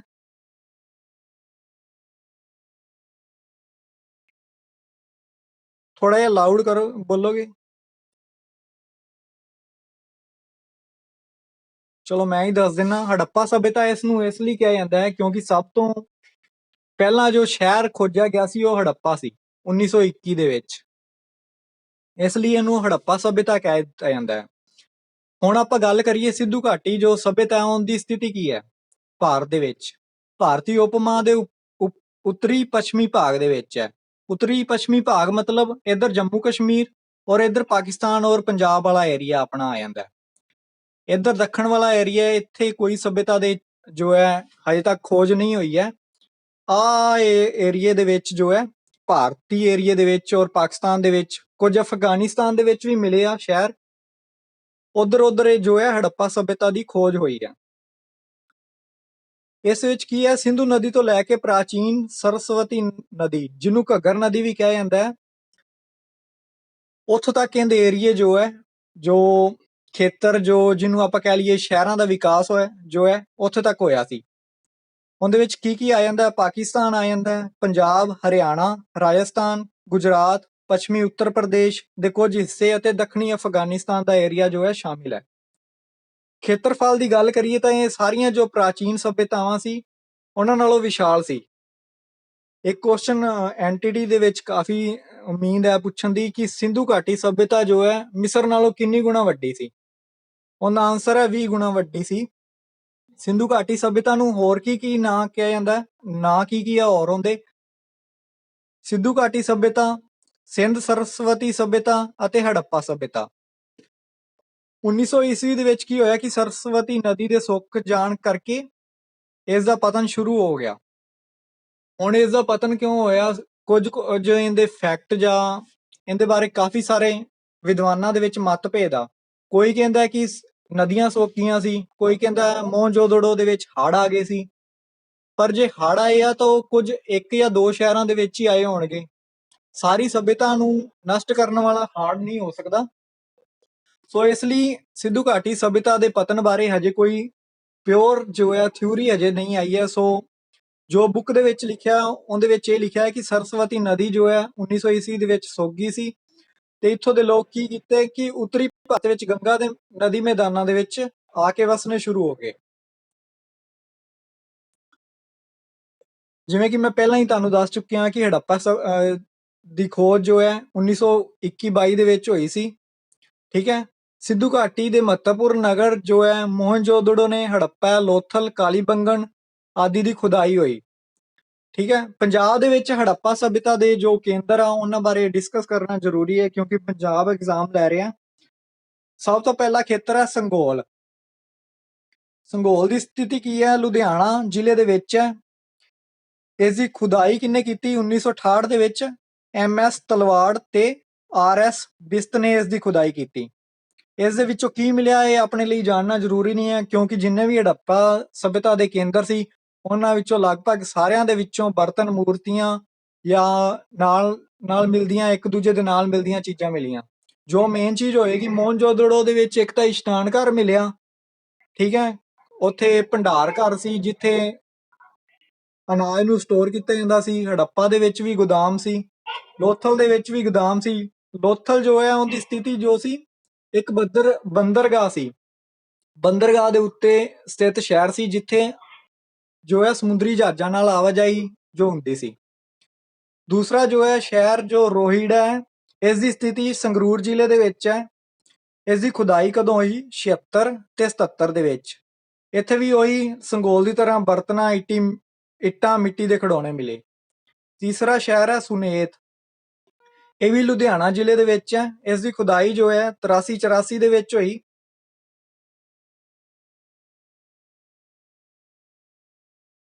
ਇਹਦੇ ਵਿੱਚ ਵੀ ਕੀ ਕੀਤਾ, ਅਵਸ਼ੇਸ਼ ਜਿਹੜੇ ਮਿਲੇ ਜੋ ਹੜੱਪਾ ਸਭਿਅਤਾ ਦੇ ਆਖਰੀ ਕਾਲ ਬਾਰੇ ਜਾਣਕਾਰੀ ਦਿੰਦੇ ਆ। ਫਿਰ ਫੋਰਥ ਹੈ ਕੋਟਲਾ ਨਿਹੰਗ ਖਾਂ। ਇਸ ਦੀ ਸਥਿਤੀ ਜੋ ਹੈ ਰੋਪੜ ਦੇ ਵਿੱਚ ਹੈ। ਇਸ ਦੀ ਖੁਦਾਈ ਕਦੋਂ ਹੋਈ? 1953 ਦੇ ਵਿੱਚ YD ਸ਼ਰਮਾ ਨੇ ਕੀਤੀ। ਇੱਥੇ ਵੀ ਉਹੀ ਅਵਸ਼ੇਸ਼ ਮਿਲੇ ਜੋ ਪਹਿਲਾਂ ਦੇ ਵਿੱਚ ਮਿਲੇ। ਫਿਰ ਹੈ ਬਨਾਵਲੀ। ਇਹ ਬਨਾਵਲੀ ਨੂੰ ਪੰਜਾਬ ਦੇ ਵਿੱਚ ਆਪਾਂ ਕਿਉਂ ਡਿਸਕਸ ਕਰ ਰਹੇ ਹਾਂ, ਕਿਉਂਕਿ ਹਰਿਆਣਾ ਜੋ ਹੈ ਪੰਜਾਬ ਦਾ ਹੀ ਪਹਿਲਾ ਪਾਰਟ ਸੀ। ਸੋ 1973 ਦੇ ਵਿੱਚ ਇਸ ਦੀ ਖੁਦਾਈ ਜੋ ਹੈ RS ਬਿਸਤ ਨੇ ਕੀਤੀ। ਇੱਥੇ ਵੀ ਉਹੀ ਚੀਜ਼ਾਂ ਮਿਲੀਆਂ ਜੋ ਔਜ਼ਾਰ, ਮੋਹਰਾਂ, ਗਹਿਣੇ, ਹਥਿਆਰ ਆਦਿ। ਹੁਣ ਆਪਾਂ ਮੇਨ ਡਿਸਕਸ ਦਾ ਪਾਰਟ ਕਰਨ ਜਾ ਰਹੇ ਹਾਂ ਕਿ ਸਿੰਧੂ ਘਾਟੀ ਦੀ ਸਭਿਅਤਾ ਦੇ ਵਿੱਚ ਵਿਸ਼ੇਸ਼ਤਾਵਾਂ ਕੀ ਸੀ। ਸਭ ਤੋਂ ਪਹਿਲੀ ਵਿਸ਼ੇਸ਼ਤਾ ਬਾਰੇ ਗੱਲ ਕਰਾਂਗੇ, ਨਗਰ ਯੋਜਨਾ। ਨਗਰ ਯੋਜਨਾ ਦੇ ਵਿੱਚ ਕੀ ਕੀ ਆਂਦਾ? ਇੱਕ ਤਾਂ ਇਹਨਾਂ ਦੇ ਮਕਾਨ ਜੋ ਸੀ ਔਰ ਨਿਕਾਸ ਪ੍ਰਬੰਧ ਜੋ ਸੀ ਉਹ ਬਹੁਤ ਡਿਵੈਲਪਮੈਂਟ ਸੀ। ਜੋ ਗਲੀਆਂ ਨਾਲੀਆਂ ਬਣੀਆਂ ਹੋਈਆਂ ਸੀ, ਉਹ ਹਰੇਕ ਘਰ ਦੇ ਨਾਲ ਹੀ ਨਾਲੀ ਬਣੀ ਹੋਈ ਸੀ। ਹਰੇਕ ਘਰ ਦਾ ਪਾਣੀ ਜੋ ਸੀ ਗੰਦਾ ਪਾਣੀ ਉਹ ਨਾਲੀਆਂ ਦੇ ਵਿੱਚ ਜਾਂਦਾ ਸੀ। ਨਾਲੀਆਂ ਤੋਂ ਅੱਗੇ ਇੱਕ ਹੋਰ ਵੱਡੀ ਨਾਲੀ ਜਾਂਦੀ ਸੀ। ਉਸ ਤੋਂ ਬਾਅਦ ਇੱਕ ਨਾਲਾ ਜਾਂਦਾ ਸੀ ਜੋ ਜਿੱਥੋਂ ਸ਼ਹਿਰ ਤੋਂ ਬਾਹਰ ਪਾਣੀ ਕੱਢਿਆ ਜਾਂਦਾ ਸੀ। ਠੀਕ ਹੈ। ਸੜਕਾਂ ਜੋ ਸੀ ਚੌੜੀਆਂ ਸੀ, ਸਿੱਧੀਆਂ ਸੀ ਤੇ ਇੱਕ ਦੂਜੇ ਨੂੰ ਸਮਕੋਣ ਤੇ ਕੱਟਦੀਆਂ ਸੀ। ਸਮਕੋਣ ਤੇ ਕੱਟਣ ਦਾ ਮਤਲਬ ਇਸ ਤਰ੍ਹਾਂ ਸੜਕਾਂ ਬਣੀਆਂ ਹੋਈਆਂ ਸੀ, ਮਤਲਬ ਇੱਕ ਦੂਜੇ ਨੂੰ 90 ਡਿਗਰੀ ਦੇ ਐਂਗਲ ਤੇ ਕੱਟਦੀਆਂ ਸੀ। ਠੀਕ ਹੈ। ਮਕਾਨ ਜੋ ਸੀ ਪੱਕੀਆਂ ਇੱਟਾਂ ਦੇ ਬਣੇ ਹੋਏ ਸੀ, ਕੁਝ ਮਕਾਨ ਲੱਕੜੀ ਦੇ ਵੀ ਬਣੇ ਹੋਏ ਸੀ। ਪੱਥਰਾਂ ਦੀ ਵਰਤੋਂ ਜੋ ਹੈ ਬਹੁਤ ਘੱਟ ਕੀਤੀ ਗਈ, ਕਿਉਂਕਿ ਪੱਥਰਾਂ ਦੀ ਵਰਤੋਂ ਜੋ ਹੈ ਪੁਰਾਤਨ ਪੱਥਰ ਯੁੱਗ ਦੇ ਵਿੱਚ ਹੋਈ ਸੀ। ਹਰੇਕ ਮਕਾਨ ਦੇ ਵਿੱਚ ਕੀ ਮਿਲਿਆ? ਇੱਕ ਤਾਂ ਇਸ਼ਨਾਨ ਘਰ ਮਿਲਿਆ, ਇੱਕ ਰਸੋਈ ਘਰ ਮਿਲਿਆ। ਇਸ਼ਨਾਨ ਘਰ ਦਾ ਮਿਲਣ ਦਾ ਮਤਲਬ ਇਹ ਹੈ ਕਿ ਸਫਾਈ ਜੋ ਹੈ ਜੋ ਸਵੱਛਤਾ ਹੈ ਉਹਦਾ ਕਾਫੀ ਸਾਰਾ ਧਿਆਨ ਰੱਖਿਆ ਗਿਆ ਸੀ। ਜਿਵੇਂ ਭਾਰਤ ਦੇ ਵਿੱਚ ਸਵੱਛਤਾ ਅਭਿਆਨ ਚਲਾਇਆ ਜਾ ਰਿਹਾ ਹੈ, ਅੱਜ ਦੇ ਸਮੇਂ ਵਿੱਚ ਵੇਖਿਆ ਜਾਵੇ ਤਾਂ ਸਿੰਧੂ ਘਾਟੀ ਜੋ ਸਭਿਅਤਾ ਸੀ ਉਹ ਕਾਫੀ ਡਿਵੈਲਪ ਸੀ, ਕਿਉਂਕਿ ਅੱਜ ਦੇ ਸਮੇਂ ਵਿੱਚ ਕਾਫੀ ਸਾਰੇ ਲੋਕ ਅਜੇ ਵੀ ਬਾਹਰ ਟੋਇਲੇਟ ਕਰਨ ਜਾਂਦੇ ਆ। ਹਰੇਕ ਘਰ ਦੇ ਵਿੱਚ ਇਸ਼ਨਾਨ ਘਰ ਨਹੀਂ ਹੈ। ਠੀਕ ਹੈ। ਘਰਾਂ ਦੀਆਂ ਨਾਲੀਆਂ ਜੋ ਸੀ ਬਾਹਰ ਗਲੀ ਦੀਆਂ ਨਾਲੀਆਂ ਦੇ ਵਿੱਚ ਜੁੜੀਆਂ ਹੋਈਆਂ ਮਿਲਦੀਆਂ ਸੀ। ਹੜੱਪਾ ਦੇ ਵਿੱਚ ਜਿਵੇਂ ਪਹਿਲਾਂ ਦੱਸ ਚੁੱਕਿਆ ਕਿ ਗੋਦਾਮ ਮਿਲਿਆ ਜਿੱਥੇ ਅਨਾਜ ਸੁਰੱਖਿਅਤ ਰੱਖਿਆ ਜਾਂਦਾ ਸੀ। ਸਮਾਜਿਕ ਜੀਵਨ ਕਿਵੇਂ ਦਾ ਸੀ? ਸ਼ਹਿਰੀ ਸਭਿਅਤਾ ਹੋਣ ਕਰਕੇ ਸਮਾਜ ਕਾਫੀ ਵਿਕਸਿਤ ਸੀ। ਖਾਣ ਪੀਣ ਲਈ ਕਣਕ, ਜਵਾਰ, ਚਾਵਲ, ਦਾਲਾਂ, ਸਬਜ਼ੀਆਂ, ਫਲ ਫਰੂਟ ਆਦਿ ਇਹ ਸੀ। ਪਹਿਨਾਵਾ ਕੀ ਸੀ? ਸੂਤੀ ਕੱਪੜੇ ਤੇ ਉੱਨੀ ਕੱਪੜੇ ਪਹਿਨਦੇ ਸੀ। ਔਰਤਾਂ ਤੇ ਮਰਦ ਦੋਵੇਂ ਗਹਿਣਿਆਂ ਦੇ ਸ਼ੌਕੀਨ ਸੀ। ਅਮੀਰ ਲੋਕ ਸੋਨਾ, ਚਾਂਦੀ, ਕੀਮਤੀ ਪੱਥਰਾਂ ਦੇ ਗਹਿਣੇ ਪਾਉਂਦੇ ਸੀ। ਔਰਤਾਂ ਚੂੜੀਆਂ, ਹਾਰ, ਵਾਲੀਆਂ ਪਾਉਂਦੇ ਤੇ ਮਰਦ ਕੜੇ, ਕੈਂਠੇ ਤੇ ਬਾਲੀਆਂ ਪਾਉਂਦੇ ਸੀ। ਆਰਥਿਕ ਜੀਵਨ ਕੀ ਸੀ? ਆਰਥਿਕ ਜੀਵਨ ਦੇ ਵਿੱਚ ਲੋਕਾਂ ਦਾ ਮੁੱਖ ਕਿੱਤਾ ਜੋ ਸੀ ਖੇਤੀਬਾੜੀ ਸੀ। ਖੇਤੀਬਾੜੀ ਦੇ ਵਿੱਚ ਅਨਾਜ, ਸਬਜ਼ੀਆਂ, ਕਪਾਹ ਉਗਾਏ ਜਾਂਦੇ ਸੀ। ਯੂਨਾਨੀਆਂ ਨੂੰ ਵੀ ਕਪਾਹ ਦੀ ਜੋ ਜਾਣਕਾਰੀ ਸੀ ਉਹ ਭਾਰਤ ਤੋਂ ਪ੍ਰਾਪਤ ਹੋਈ। ਸਭ ਤੋਂ ਪਹਿਲਾਂ ਕਪਾਹ ਦੀ ਖੇਤੀ ਜੋ ਹੈ ਭਾਰਤ ਦੇ ਵਿੱਚ ਹੋਈ ਹੈ। ਜੋ ਵਾਈ ਦੇ ਨਿਸ਼ਾਨ ਹੈ ਉਹ ਆਪਾਂ ਨੂੰ ਕਾਲੀ ਬੰਗਨ ਤੋਂ ਮਿਲਦੇ ਆ। ਇਹ ਕੁਐਸਚਨ ਇੰਪੋਰਟੈਂਟ ਹੈ, ਇਹ ਲਾਈਨ ਵੀ ਇੰਪੋਰਟੈਂਟ ਹੈ ਕਿ ਖੇਤਾਂ ਦੇ ਵਾਈ ਦੇ ਨਿਸ਼ਾਨ ਆਪਾਂ ਨੂੰ ਕਿੱਥੇ ਮਿਲਦੇ ਆ? ਕਾਲੀ ਬੰਗਨ ਦੇ ਵਿੱਚ। ਕਾਲੀ ਬੰਗਨ ਕਿੱਥੇ ਹੈ? ਇਹ ਰਾਜਸਥਾਨ ਦੇ ਵਿੱਚ ਹੈ। ਨਾਲ ਹੀ ਪਸ਼ੂ ਪਾਲਣ ਕੀਤਾ ਜਾਂਦਾ ਸੀ। ਵਪਾਰ ਵੀ ਕਾਫੀ ਪ੍ਰਚਲਿਤ ਸੀ, ਦੂਸਰੇ ਦੇਸ਼ਾਂ ਨਾਲ ਵੀ ਵਪਾਰ ਕੀਤਾ ਜਾਂਦਾ ਸੀ। ਕਿਉਂਕਿ ਆਪਾਂ ਨੂੰ ਲੋਥਲ ਜੋ ਹੈ ਇੱਕ ਬੰਦਰਗਾਹ ਜੋ ਸ਼ਹਿਰ ਸੀ ਉਹਦੀ ਸਹਾਇਤਾ ਨਾਲ ਸਮੁੰਦਰੀ ਜੋ ਸੀ ਵਪਾਰ ਕਾਫੀ ਸੀ। ਇਸ ਦੇ ਨਾਲ ਨਾਲ ਥਲ ਮਾਰਗ ਦੇ ਵਿੱਚ ਵੀ ਵਪਾਰ ਸੀ। ਮੈਸੋਪੋਟਾਮੀਆ ਦੇ ਨਾਲ, ਹੋਰ ਹੀ ਨਾਲ ਜੋ ਚੀਨ ਦੀ ਸਭਿਅਤਾ ਸੀ, ਮਿਸਰ ਦੀ ਸਭਿਅਤਾ ਸੀ, ਉਹਨਾਂ ਨਾਲ ਵੀ ਵਪਾਰ ਸੀ। ਧਾਰਮਿਕ ਜੀਵਨ ਦੇ ਵਿੱਚ ਵੇਖਿਆ ਜਾਵੇ ਤਾਂ ਲੋਕ ਜੋ ਸੀ ਵਹਿਮਾਂ ਭਰਮਾਂ ਨਾਲ ਭਰੇ ਹੋਏ ਸੀ। ਭੂਤਾਂ ਪ੍ਰੇਤਾਂ ਨਾਲੋਂ ਉਹਨਾਂ ਨੂੰ ਡਰ ਲੱਗਦਾ ਸੀ, ਪ੍ਰਕਿਰਤੀ ਤੋਂ ਡਰ ਲੱਗਦਾ ਸੀ। ਇਸ ਲਈ ਉਹਨਾਂ ਦੇ ਕੋਲ ਕਾਫੀ ਸਾਰੇ ਤਵੀਤ ਵਗੈਰਾ ਜੋ ਹੈ ਵੇਖਣ ਨੂੰ ਮਿਲਦੇ ਸੀ। ਇਹ ਵਹਿਮ ਭਰਮ ਜੋ ਹੈ ਹੜੱਪਾ ਸਭਿਅਤਾ ਤੋਂ ਚੱਲੇ ਹੋਏ ਆ ਰਹੇ ਆ, ਜੋ ਹੁਣ ਦੇ ਸਮਾਜ ਦੇ ਵਿੱਚ ਵੀ ਪ੍ਰਚਲਿਤ ਨੇ। ਲੋਕ ਕੀ ਹੈ ਪ੍ਰਕਿਰਤੀ ਦੀ ਪੂਜਾ ਕਰਨ ਲੱਗ ਗਏ, ਕਿਉਂਕਿ ਪ੍ਰਕਿਰਤੀ ਤੋਂ ਡਰਦੇ ਸੀ। ਇਸ ਦੇ ਨਾਲ ਹੀ ਇੱਕ ਜਾਨਵਰਾਂ ਨਾਲ ਘਿਰਿਆ ਹੋਇਆ ਇੱਕ ਚਿੱਤਰ ਦਿਖਾਇਆ ਗਿਆ ਜਿਹਨੂੰ ਪਸ਼ੂਪਤੀ ਕਿਹਾ ਗਿਆ। ਨਾਲ ਹੀ ਇੱਕ ਯੋਗੀ ਮੁਦਰਾ ਦੇ ਵਿੱਚ ਬੈਠਿਆ ਹੋਇਆ ਉਹ ਵੀ ਦਿਖਾਇਆ ਗਿਆ। ਸ਼ਿਵ ਦੀ ਪੂਜਾ ਜੋ ਹੈ ਸ਼ਿਵਲਿੰਗ ਦੇ ਰੂਪ ਵਿੱਚ ਕੀਤੀ ਜਾਂਦੀ ਸੀ, ਜੋ ਅੱਜ ਦੇ ਸਮੇਂ ਵਿੱਚ ਵੀ ਚੱਲ ਰਹੀ ਹੈ। ਮੁਦਰਾਵਾਂ ਤੇ ਜੋ ਹੈ ਬਲਦ ਜਿਹਨੂੰ ਦਾ ਚਿੱਤਰ ਬਣਿਆ ਹੋਇਆ ਸੀ, ਕਿਉਂਕਿ ਉਸ ਦੇ ਸਮੇਂ ਵਿੱਚ ਜੋ ਬਲਦ ਦੀ ਪੂਜਾ ਹੁੰਦੀ ਸੀ। ਅੱਜ ਦੇ ਸਮੇਂ ਵਿੱਚ ਵੀ ਦੇਖਿਆ ਜਾਵੇ ਤਾਂ ਲੋਕ ਜਦੋਂ ਕੁੱਬੜ ਵਾਲੇ ਬਲਦ ਨੂੰ ਦੇਖਦੇ ਆ ਤਾਂ ਉਹਦਾ ਰਸਤਾ ਛੱਡ ਦਿੰਦੇ ਆ, ਜਾਂ ਗਾਂ ਦੀ ਪੂਜਾ ਕਰਦੇ ਆ, ਗਾਂ ਅੱਗੇ ਮੱਥਾ ਟੇਕਦੇ ਆ। ਉਹ ਜੋ ਰੀਤੀ ਰਿਵਾਜ ਆ ਉਹ ਅੱਜ ਦੇ ਸਮੇਂ ਵਿੱਚ ਵੀ ਚੱਲ ਰਹੇ ਆ। ਜਿਵੇਂ ਪਿੱਪਲ ਦੀ ਪੂਜਾ ਉਸ ਸਮੇਂ ਤੋਂ ਪ੍ਰਚਲਿਤ ਹੈ, ਉਹ ਅੱਜ ਦੇ ਸਮਾਜ ਵਿੱਚ ਵੀ ਚੱਲ ਰਹੀ ਹੈ। ਕਲਾ ਤੇ ਲਿਪੀ ਦੀ ਗੱਲ ਕਰੀਏ ਤਾਂ ਲੋਕਾਂ ਨੇ ਕੀ ਕੀਤਾ ਕਿ ਸ਼ਿਲਪ ਕਲਾ ਦੇ ਵਿੱਚ ਕਾਫੀ ਡਿਵੈਲਪਮੈਂਟ ਕੀਤੀ। ਮੋਹਨਜੋਦੜੋ ਦੇ ਵਿੱਚ ਆਪਾਂ ਨੂੰ ਇੱਕ ਕਾਂਸੇ ਦੀ ਨ੍ਰਿਤਕੀ ਮੂਰਤੀ ਮਿਲੀ, ਜੋ ਬਿਲਕੁਲ ਨੰਗੀ ਸੀ, ਗਲੇ ਦੇ ਵਿੱਚ ਇੱਕ ਹਾਰ ਸੀ ਹੁੰਦੇ। ਇੱਕ ਪੁਜਾਰੀ ਦੀ ਮੂਰਤੀ ਮਿਲੀ, ਜਿਸ ਦੀ ਕਾਫੀ ਸਾਰੀ ਲੰਬੀ ਦਾੜੀ ਸੀ ਤੇ ਅੱਖਾਂ ਦੇ ਉੱਪਰ ਉਹਨੇ ਪੱਟੀ ਬੰਨੀ ਹੋਈ ਸੀ। ਠੀਕ ਹੈ। ਲਿਪੀ ਜੋ ਹੈ ਉਹ ਅਜੇ ਪੜ੍ਹੀ ਨਹੀਂ ਗਈ ਹੈ। ਜਿਵੇਂ ਕੱਲ ਦੀ ਜ਼ੂਮ ਮੀਟਿੰਗ ਵਿੱਚ ਵੀ ਮੈਂ ਦੱਸਿਆ ਸੀ, ਇਹ ਲਿਪੀ ਜੋ ਹੈ ਇਹਨਾਂ ਦੀ ਚਿਤਰਾਤਮਕ ਲਿਪੀ ਹੈ, ਵਰਣਮਾਲਾ ਲਿਪੀ ਨਹੀਂ ਹੈ। ਜਿਵੇਂ ਵਰਣਮਾਲਾ ਅੱਜ ਦੇ ਸਮੇਂ ਵਿੱਚ ਲਿਪੀ ਪ੍ਰਚਲਿਤ ਹੈ, ABCD, ਇੰਗਲਿਸ਼ ਦੇ ਵਿੱਚ ਰੋਮਨ ਲਿਪੀ ਔਰ ਪੰਜਾਬੀ ਦੇ ਵਿੱਚ ਗੁਰਮੁਖੀ ਲਿਪੀ, ਊੜਾ ਐੜਾ ਈੜੀ। ਹੁਣ ਸਭਿਅਤਾ ਦੇ ਪਤਨ, ਜਿਵੇਂ ਮੈਂ ਪਹਿਲਾਂ ਦੱਸ ਚੁੱਕਿਆ, ਇਹਦੇ ਬਾਰੇ ਵਿਚਾਰ ਜੋ ਹੈ ਇੱਕ ਮਤ ਨਹੀਂ ਆ ਵਿਦਵਾਨ, ਅਲੱਗ-ਅਲੱਗ ਤਿੰਨ ਮਤ ਆ। ਉਹ ਤਿੰਨਾਂ ਬਾਰੇ ਡਿਸਕਸ ਕਰਦੇ ਆ। ਪਹਿਲਾ ਮਤ ਹੈ ਆਰੀਆਂ ਦਾ ਹਮਲਾ ਹੋਇਆ, ਕਿਉਂਕਿ ਹੜੱਪਾ ਸਭਿਅਤਾ ਤੋਂ ਬਾਅਦ ਆਪਾਂ ਗੱਲ ਕਰਾਂਗੇ ਵੈਦਿਕ ਕਾਲ ਦੀ। ਵੈਦਿਕ ਕਾਲ ਜੋ ਹੈ ਆਰੀਆਂ ਨਾਲ ਰਿਲੇਟਿਡ ਹੈ। ਠੀਕ ਹੈ। ਪਰ ਇਸ ਦੇ ਬਾਰੇ ਜੋ ਹੈ ਅਜੇ ਤੱਕ ਆਪਾਂ ਨੂੰ ਕੋਈ ਸਬੂਤ ਨਹੀਂ ਮਿਲਿਆ ਕਿ ਆਰੀਆਂ ਨੇ ਹੜੱਪਾ ਸਭਿਅਤਾ ਉੱਪਰ ਹਮਲਾ ਕੀਤਾ। ਫਿਰ ਸਿੰਧੂ ਨਦੀ ਦੀਆਂ ਜੋ ਸਹਾਇਕ ਨਦੀਆਂ ਸੀ, ਉਹਦੇ ਵਿੱਚ ਕੀ ਹੋਇਆ ਕਿ ਲਗਾਤਾਰ ਹੜ੍ਹ ਆਉਂਦੇ ਰਹੇ। ਸਿੰਧੂ ਨਦੀ ਦੀਆਂ ਸਹਾਇਕ ਨਦੀਆਂ 7 ਸੀ ਉਦੋਂ, ਇਸ ਟਾਈਮ ਤਾਂ 2 ਸੁੱਕ ਚੁੱਕੀਆਂ ਤੇ 5 ਨਦੀਆਂ ਤੋਂ ਹੀ ਪੰਜਾਬ ਬਣਿਆ। ਸੋ ਸਿੰਧੂ ਨਦੀ ਦੀਆਂ 7 ਨਦੀਆਂ ਸਹਾਇਕ ਨਦੀਆਂ ਹੋਣ ਕਰਕੇ ਪੰਜਾਬ ਨੂੰ ਸਪਤ ਸਿੰਧੂ ਵੀ ਕਿਹਾ ਗਿਆ। ਤੇ ਇੱਕ ਤਾਂ ਪਹਿਲੇ ਡਿਸਕਸ ਕਰ ਚੁੱਕੇ ਹਾਂ ਕਿ ਸਰਸਵਤੀ ਨਦੀ ਸੁੱਕ ਗਈ ਸੀ। ਠੀਕ ਹੈ।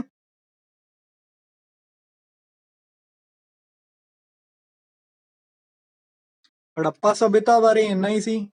ਕੋਈ ਡਾਊਟ ਹੋਏ ਇਹਦੇ ਵਿੱਚ?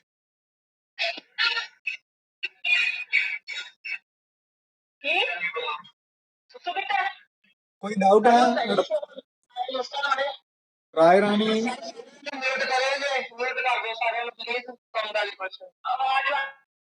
ਹਾਂਜੀ, ਕਿਸੇ ਦਾ ਡਾਊਟ ਹੈ ਤਾਂ ਉਹ ਹੀ ਅਨਮਿਊਟ ਕਰਿਓ, ਫਿਰ ਆਪਾਂ ਇੱਕ ਚੈਪਟਰ ਹੋਰ ਡਿਸਕਸ ਕਰ ਲਈਏ।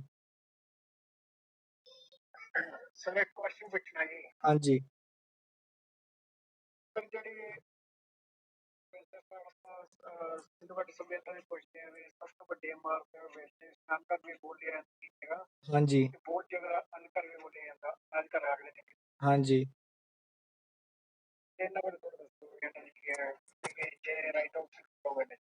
ਦੇਖੋ, ਜੋ ਮੋਹਨਜੋਦੜੋ ਵਿੱਚ ਇਸ਼ਨਾਨ ਘਰ ਬਣਿਆ ਹੋਇਆ ਸੀ, ਉਹ ਇੰਨਾ ਵੱਡਾ ਨਹੀਂ ਸੀ ਜਿੰਨੇ ਵੱਡੇ ਗੋਦਾਮ ਸੀ।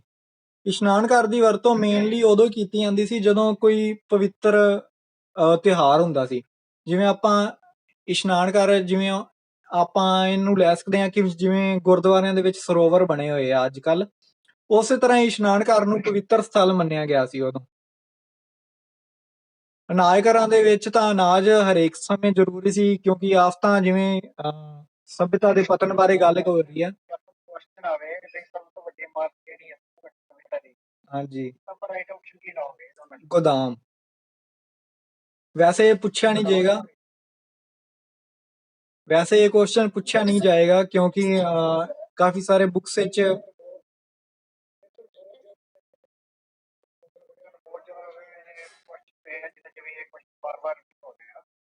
ਹਾਂਜੀ ਸਰ, ਅਸੀਂ ਵੀ ਇਹੀ ਕੁਝ ਪੜ੍ਹਿਆ ਕਿ ਇਹਦੇ ਚ ਬਾਰਕੋਡ ਜਿਹੜੇ ਸੀਗੇ ਉਹ ਜ਼ਿਆਦਾ ਉਹਨਾਂ ਦੀ ਬਿਲਡਿੰਗ ਜਿਹੜੀ ਸੀ ਜ਼ਿਆਦਾ ਵੱਡੀ ਸੀ। ਗੋਦਾਮ ਵੱਡੇ ਸੀ ਨਾ। ਮੈਨੂੰ ਪਤਾ ਤੇ ਜਿਹੜੇ ਅਨਾਜ ਘਰ ਦੀ ਜਿਹੜੀ ਉਹ ਲੰਬਾਈ ਚੌੜਾਈ ਉਹ ਸਭ ਤੋਂ ਵੱਡੀ ਆ ਸ਼ਹਿਰ ਕਰ ਦੋ। ਹਾਂਜੀ। ਬਟ ਇਹਨਾਂ ਚ ਥੋੜਾ ਡਿਫਰੈਂਸ ਨਹੀਂ ਪਤਾ ਲੱਗ ਰਿਹਾ। ਡਿਫਰੈਂਸ ਵੀਰੇ, ਜੋ ਹੜੱਪਾ ਚ ਗੋਦਾਮ ਮਿਲੇ ਆ ਉਹ 8 ਮਿਲੇ ਆ ਇਕੱਠੇ ਮਿਲਾ ਕੇ, ਤੇ ਮੋਹਨਜੋਦੜੋ ਦੇ ਵਿੱਚ ਇੱਕ ਹੀ ਗੋਦਾਮ ਓਨੇ ਜਿੱਡਾ ਹੈ। ਹਾਂਜੀ। ਪਰ ਫਿਰ ਆਪਾਂ ਲਾਵਾਂਗੇ ਤਾਂ ਗੋਦਾਮ ਹੀ ਵੱਡਾ ਹੈ। ਇਹ ਨਹੀਂ ਇਹ ਪੁੱਛਿਆ ਜਾਏਗਾ ਕਿ ਗੋਦਾਮ ਜਾਂ ਇਸ਼ਨਾਨ ਘਰ ਤੋਂ ਕੌਣ ਵੱਡਾ ਸੀ। ਅਲੱਗ-ਅਲੱਗ ਬੁੱਕਸ ਵਗੈਰਾ ਆਪਾਂ ਰੀਡ ਕਰਦੇ ਹਾਂ ਫਿਰ ਕੀ ਵੀਰੇ, ਅਲੱਗ-ਅਲੱਗ ਨਾ ਪੜ੍ਹਨਾ, ਇੱਕ ਹੀ ਬੁੱਕ ਚੱਲੋ, ਇੱਕ ਹੀ ਬੁੱਕ ਰੀਡ ਕਰੋ ਨਾ। ਸਰ ਫਿਰ ਇੱਕ ਹੀ ਬੁੱਕ, ਫਿਰ ਆਪਾਂ ਨੂੰ ਤਾਂ ਤੁਹਾਨੂੰ ਪਤਾ ਜੇ ਇੱਕ ਬੁੱਕ ਰੀਡ ਕਰਕੇ ਆਪਾਂ ਜੇ ਆਪਣਾ ਕੁਐਸਚਨ ਗਲਤ ਹੋਇਆ ਫਿਰ ਵੀਰੇ ਪੰਜਾਬ ਬੋਰਡ ਦੀਆਂ ਹੀ ਬੁੱਕਸ ਜਦੋਂ ਆਨਸਰ ਰਿਵਿਊ ਹੋਣਗੇ ਤਾਂ ਉਹ ਹੀ ਵੈਰੀਫਾਈ ਹੋਣਗੀਆਂ। ਤੁਸੀਂ ਇਹ ਕਹੋਗੇ ਕਿ ਸਵਰਨ ਦੀ ਬੁੱਕ ਉੱਥੇ ਰੈਫਰ ਹੋ ਜਾਏਗੀ ਜਾਂ ਹੋਰ ਕਿਸੇ ਰਾਈਟਰ ਦੀ ਬੁੱਕ ਰੈਫਰ ਹੋ ਜਾਏਗੀ, ਉਹ ਨਹੀਂ ਹੋਏਗਾ। ਸਰ ਬਿਲਕੁਲ ਹੁੰਦੀ ਹੈ, ਸਰ ਬਿਲਕੁਲ ਹੁੰਦੀ ਹੈ, ਕਿਉਂਕਿ ਸਰ ਇਸ ਵਾਰ ਮਾਸਟਰ ਕੈਟ ਹੋਇਆ ਸਾਡਾ, ਠੀਕ ਹੈ, ਔਰ ਕੁਐਸਚਨ ਸੋਲਵ ਹੋਏ ਜੋ ਜਿਹੜੀਆਂ ਹੁਣ ਐਨਟੀਡੀ ਦੀਆਂ ਬੁੱਕਸ ਬਣੀਆਂ ਉਹਦੇ ਚ ਤਾਂ ਕਾਫੀ ਸਾਰੀਆਂ ਮਿਸਟੇਕ ਨੇ ਫਿਰ। ਹਾਂ ਮਿਸਟੇਕ ਬਹੁਤ ਉਹੀ ਤਾਂ ਗੱਲ ਹੈ ਨਾ ਕਿ ਸਰ ਸਵਰਨ ਦੀ ਬੁੱਕ ਇੰਨੀ ਮਿਸਟੇਕ ਹੋਣ ਦੇ ਬਾਵਜੂਦ ਵੀ ਉਹਨਾਂ ਨੇ ਵੀ ਜਦ ਪੇਪਰ ਸਵਰਨ ਬੁੱਕ ਤੇ ਫੋਟੋ ਕੀਤਾ। ਅੱਛਾ, ਮੈਂ ਤੁਹਾਨੂੰ ਐਗਜ਼ੈਕਟ ਲੰਬਾਈ ਚੌੜਾਈ ਇਹਦੀ ਗਰੁੱਪ ਵਿੱਚ ਦੱਸ ਦਾਂਗਾ। ਹੁਣ ਤਾਂ ਮੈਨੂੰ ਸ਼ੋਰ ਨਹੀਂ ਹੈ ਕਿ ਕਿੰਨੀ ਲੰਬਾਈ ਹੈ ਇਹਦੀ, ਚੌੜਾਈ ਕਿੰਨੀ ਹੈ, ਕਿਉਂਕਿ ਜੋ ਹੈ ਐਗਜ਼ਾਮ ਵਿੱਚ ਵੈਸੇ। ਹਾਂਜੀ ਸਰ ਇਹਦਾ ਜਿਹੜੇ ਇਹ ਬਈ ਕਿਉਂ ਬਈ ਮੰਨਦੇ ਸੀ ਕਈ ਜਗ੍ਹਾ ਦਾ ਜਿਵੇਂ ਉਹ ਪੰਛੀ ਦੀ ਗੱਲ ਕਰ ਰਹੇ, ਕਈ ਜਗ੍ਹਾ ਬੱਤਖ ਦੇ ਸੌਂਦਾ ਨੇ, ਕਈ ਜਗ੍ਹਾ ਘੁੱਗੀ ਦੇ ਸੌਂਦਾ ਹੈ। ਕਿੰਦੀ ਗੱਲ ਬਈ ਵੈਸੇ ਪੰਛੀ ਦੀ ਗੱਲ ਕਰਦੇ ਕਈ ਵਾਰੀ ਬਈ ਕਿਹੜੇ ਪੰਛੀ ਨੂੰ ਪਵਿੱਤਰ ਮੰਨਦੇ ਸੀਗੇ। ਅੱਛਾ, ਕਈ ਜਗ੍ਹਾ ਬੱਤਖ ਦੇ ਦਿੰਦੇ ਨੇ ਤੇ ਕਈ ਜਗ੍ਹਾ ਘੁੱਗੀ ਦੇ ਦਿੰਦੇ ਨੇ। ਅੱਛਾ, ਇਹ ਵੀ ਕੁਐਸਚਨ ਆਇਆ ਹੋਇਆ ਹੈ। ਬਿਲਕੁਲ ਆਉਂਦਾ ਹੈ ਕੁਐਸਚਨ। ਵੈਸੇ ਤਾਂ ਪ੍ਰਕਿਰਤੀ ਦੀ ਪੂਜਾ ਕਰਦੇ ਸੀ ਯਾਰ, ਪ੍ਰਕਿਰਤੀ ਦੇ ਵਿੱਚ ਤਾਂ ਸਾਰੀਆਂ ਚੀਜ਼ਾਂ ਆ ਜਾਂਦੀਆਂ। ਬਾਕੀ ਮੈਂ ਪੂਜਾ ਕਰਦੇ ਸੀ ਨਾ, ਜਿਵੇਂ ਵੈਸੇ ਵੈਸੇ ਜਿਵੇਂ ਮੰਨ ਕੇ ਚਲੋ ਜਿਵੇਂ ਕੁੱਕੜ ਵਾਲੇ ਬੇਲੇ ਨਾਲ ਮੁੱਕ ਜਾਂਦਾ ਸੀਗਾ। ਹਾਂ ਉਹ ਮੈਂ ਤੁਹਾਨੂੰ ਇਹ ਸ਼ੋਰ ਕਰਕੇ ਟੈਲੀਗ੍ਰਾਮ ਵਿੱਚ ਦੱਸ ਦਾਂਗਾ ਕਿ ਕਿਹੜੇ ਪੰਛੀ ਦੀ ਵੀ ਪੂਜਾ ਕਰਦੇ ਸੀ।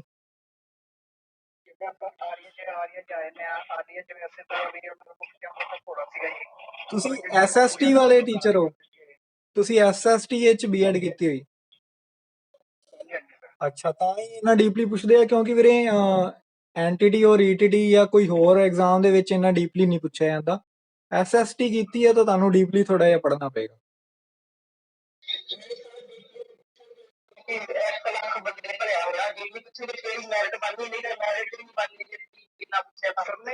ਵੀਰੇ ਐਸਐਸਟੀ ਦੀ ਗੱਲ ਤੇ ਸਾਰੇ ਸਬਜੈਕਟਾਂ ਦੇ ਵਿੱਚ ਇੰਨਾ ਨਹੀਂ ਪੁੱਛਿਆ ਜਾਂਦਾ ਨਾ। ਤੁਸੀਂ ਹੋਰ ਵੀ ਐਗਜ਼ਾਮ ਦੇਖ ਲਓ, ਐਸਐਸਟੀ ਦੀ ਗੱਲ ਹੋਰ ਹੈ, ਕਿਉਂਕਿ ਉਹਨਾਂ ਨੇ ਐਸਐਸਟੀ ਦਾ ਟੀਚਰ ਬਣਨਾ ਹੈ।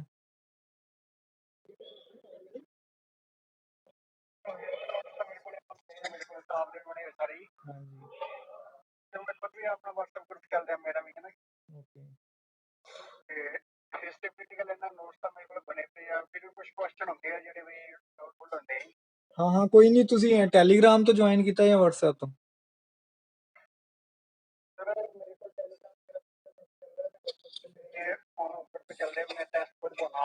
ਨਹੀਂ ਨਹੀਂ, ਜ਼ੂਮ ਮੀਟਿੰਗ ਕਿੱਥੋਂ ਜੁਆਇਨ ਕੀਤੀ ਹੈ?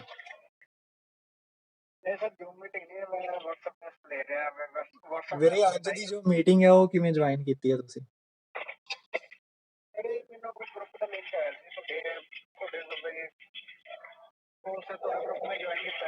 ਅੱਛਾ, ਤੁਸੀਂ ਅਹਿਮਦ ਸ਼ਾਹ ਅਬਦਾਲੀ ਵਾਲੇ ਤੁਸੀਂ ਪਾਏ ਸੀ ਕੁਐਸਚਨ? ਵੀਰੇ ਉਹੀ ਇਹਨਾਂ ਡੀਪਲੀ ਤੇ ਐਸਐਸਟੀ ਵਿੱਚ ਹੀ ਪੁੱਛਣਗੇ ਨਾ, ਹੋਰ ਕਿਸੇ ਪਾਸੇ ਨਹੀਂ ਪੁੱਛਣਗੇ। ਓਕੇ ਓਕੇ, ਤੁਸੀਂ ਫਿਰ ਵੀ ਮੈਨੂੰ ਪਰਸਨਲੀ ਮੈਸੇਜ ਕਰ ਦਿਓ, ਮਾਸਟਰ ਕੈਡਰ ਲਈ ਐਸਐਸਟੀ ਲਈ ਮੈਂ ਤੁਹਾਨੂੰ ਦੱਸ ਦਾਂਗਾ ਕੀ ਹੈ। ਬਾਕੀ ਐਨਟੀਡੀ ਔਰ ਈਟੀਡੀ ਵਿੱਚ ਇੰਨਾ ਡੀਪਲੀ ਨਹੀਂ ਪੁੱਛਦੇ। ਓਕੇ, ਹਾਂਜੀ, ਹੋਰ ਕੋਈ? ਓਕੇ, ਹਾਂਜੀ, ਅਰਮਨਜੋਤ ਸਿੰਘ। ਹਾਂਜੀ, ਗੁੱਡ ਮਾਰਨਿੰਗ। ਹਾਂਜੀ ਬੋਲੋ। Good morning. ਹਾਂਜੀ, ਇਹ ਕਹਿੰਦੀ ਸੀ ਮੈਂ ਤਾਂ ਕਿ ਕਈ ਵਾਰ ਨਾ ਡੀਪ ਸਰ ਉਹ ਫਿਰ ਐਂਟੀਟੀ ਲੈਵਲ ਦਾ ਹੀ ਹੋਊਗਾ ਨਾ, ਕਈ ਵਾਰ ਜ਼ਿਆਦਾ ਡੀਪ। ਮੈਮ ਤੁਹਾਨੂੰ ਇਹ ਨਹੀਂ ਪੁੱਛਣਗੇ, ਜਿਵੇਂ ਹੁਣ ਓਮ ਪ੍ਰਕਾਸ਼ ਜੀ ਪੁੱਛ ਰਹੇ ਸੀ ਕਿ ਪੰਛੀ ਕਿਹੜੇ ਦੀ ਪੂਜਾ ਕਰਦੇ ਆ, ਇੰਨਾ ਡੀਪਲੀ ਨਹੀਂ ਪੁੱਛਣਗੇ। ਵੀਰੇ ਜੀਕੇ ਪੁੱਛਣੀ ਆ, ਕਿਉਂਕਿ ਮੈਂ ਵੀ 3 ਵਾਰੀ ਸੀਟੈਟ ਦਿੱਤਾ, ਮੇਰਾ 3 ਵਾਰੀ ਕਲੀਅਰ ਹੈ, 2 ਵਾਰੀ ਪੀਟੈਟ ਕਲੀਅਰ ਹੈ, ਰੀਟ ਐਗਜ਼ਾਮ ਦਿੱਤਾ ਹੈ, DSSS ਵੀ ਦਿੱਤੇ ਹੋਏ ਆ, ਪਰ ਇੰਨਾ ਡੀਪਲੀ ਨਹੀਂ ਪੁੱਛਿਆ ਜਾਂਦਾ ਕਿਸੇ ਪਾਸੇ। ਹਾਂ ਹਾਂ, ਉਹ ਮੈਂ ਤੁਹਾਡਾ ਡਾਊਟ ਵੀਰੇ ਕਲੀਅਰ ਕਰ ਦਾਂਗਾ, ਮਾਸਟਰ ਕੈਡਰ ਲਈ ਤੁਹਾਡਾ ਡਾਊਟ ਕਲੀਅਰ ਬਿਲਕੁਲ ਕਰਾਂਗਾ। ਬਾਕੀ ਐਨਟੀਡੀ ਦੇ ਵਿੱਚ ਇੰਨਾ ਡੀਪਲੀ ਨਹੀਂ ਪੁੱਛਦੇ, ਤੁਸੀਂ ਪੇਪਰ ਦੇਖ ਹੀ ਲਓਗੇ ਖੁਦ, ਤੁਹਾਨੂੰ ਪਤਾ ਲੱਗ ਜਾਏਗਾ, ਕਿਉਂਕਿ ਮੈਂ ਤਾਂ ਆਪਣੇ ਐਕਸਪੀਰੀਅੰਸ ਨਾਲ। ਹਾਂਜੀ, ਇਹਨਾਂ ਪ੍ਰੀ ਪ੍ਰਾਇਮਰੀ ਹੈ, ਪ੍ਰਾਇਮਰੀ ਔਰ ਹਾਂਜੀ, ਇੰਨਾ ਡੀਪਲੀ ਨਹੀਂ ਜਾਂਦੇ। हाँ ਸੀਡੀਪੀ ਲਈ ਅਲੱਗ ਮੀਟਿੰਗ ਰੱਖਾਂਗੇ, ਇੱਕ ਸ਼ਾਮ ਨੂੰ ਰੱਖ ਲਾਂਗੇ।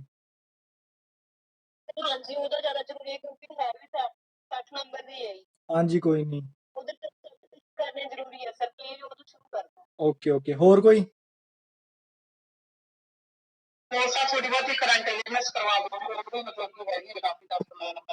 ਕਰੰਟ ਅਫੇਅਰ ਦੇ ਉੱਪਰ ਵੀਡੀਓ ਆਪਾਂ ਅਪਲੋਡ ਕਰਾਂਗੇ YouTube ਤੇ।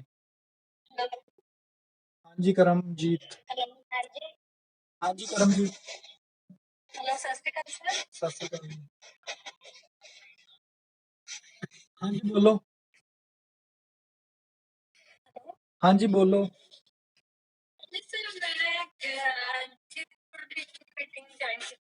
ਹਾਂਜੀ ਸ਼ਾਮ ਨੂੰ ਦੇਖਦੇ ਹਾਂ 5 ਵਜੇ 5 ਵਜੇ ਤਾਂ ਮੇਰੀ ਖੁਦ ਦੀ ਮੀਟਿੰਗ ਹੁੰਦੀ ਹੈ। 6 ਵਜੇ ਦੇ ਨੇੜੇ ਤੇੜੇ ਰੱਖ ਲਾਂਗੇ ਮੀਟਿੰਗ ਇੱਕ ਸੀਡੀਪੀ ਲਈ। ਓਕੇ। ਜੀਕੇ ਦੇ ਵਿੱਚ ਜਿੰਨੇ ਵੀ ਸਬਜੈਕਟ ਆ ਉਹ ਇਸ ਮੀਟਿੰਗ ਵਿੱਚ ਹੀ ਹੋਣਗੇ, ਕਿਉਂਕਿ ਆਪਾਂ ਥੋੜਾ ਜਿਹਾ ਫਾਸਟ ਕਰਨਾ, ਪੇਪਰ ਵੀ ਬਹੁਤ ਜਲਦੀ ਆ। ਸੋ ਮੇਨ ਚੀਜ਼ਾਂ ਤੁਹਾਨੂੰ ਦੱਸਣੀਆਂ ਜ਼ਰੂਰੀ ਆ ਜਿਹੜੀਆਂ ਐਗਜ਼ਾਮ ਦੇ ਵਿੱਚ ਪੁੱਛੀਆਂ ਜਾ ਸਕਦੀਆਂ। ਓਕੇ, ਹੋਰ ਕੋਈ? ਹਾਂਜੀ ਬੋਲੋ। Good morning. ਹਾਂਜੀ, ਉਹਨੂੰ ਸਿੰਧੂ ਘਾਟੀ ਸਭਿਅਤਾ, ਹੜੱਪਾ ਸਭਿਅਤਾ ਔਰ ਸਿੰਧ ਔਰ ਸਰਸਵਤੀ ਸਭਿਅਤਾ।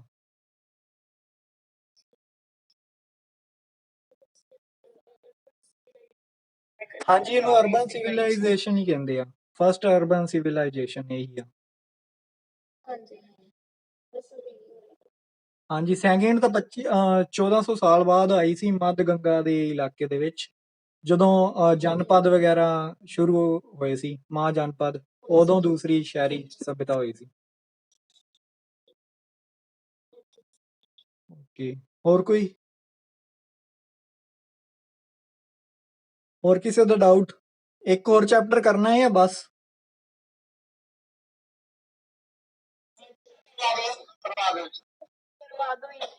ਇੱਕ ਹੋਰ ਕੋਈ ਡਾਊਟ ਹੈ ਤਾਂ ਪੁੱਛ ਲਓ, ਫਿਰ ਆਪਾਂ ਚੈਪਟਰ ਸ਼ੁਰੂ ਕਰਦੇ ਹਾਂ।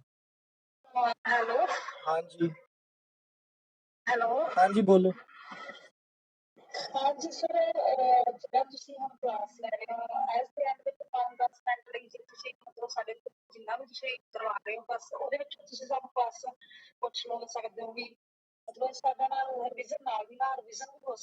ਮਤਲਬ ਤੁਸੀਂ ਕਹਿ ਰਹੇ ਹੋ MCQ ਨਾਲ ਨਾਲ ਹੋਣ?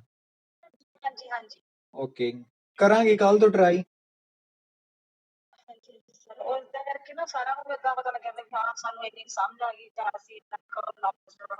ਵੈਸੇ ਤਾਂ ਮੈਂ ਵਿੱਚ ਹੀ ਪੁੱਛਿਆ ਸੀ ਇੰਟਰੈਕਸ਼ਨ ਲਈ ਕਿ ਹੜੱਪਾ ਕਿਉਂ ਕਿਹਾ ਜਾਂਦਾ ਹੈ ਇਹਨੂੰ, ਸੋ ਕਿਸੇ ਨੇ ਰਿਪਲਾਈ ਨਹੀਂ ਕੀਤਾ।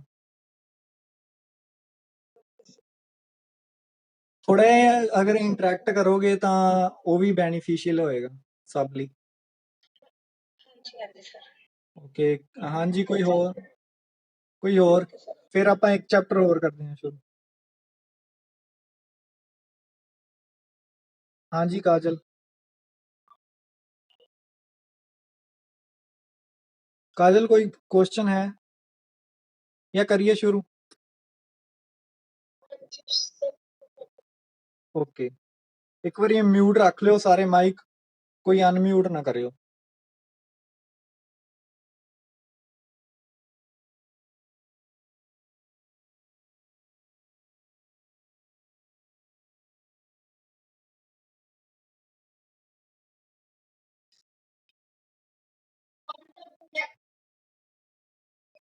ਪਲੀਜ਼ ਮਿਊਟ ਰੱਖ ਲਓ।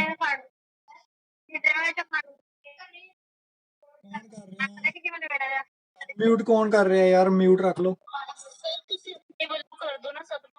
ਮੈਂ ਕੀਤਾ ਸੀ ਸਭ ਨੂੰ, ਫਿਰ ਕੋਈ ਅਨਮਿਊਟ ਕਰ ਲੈਂਦਾ ਖੁਦ ਦੀ।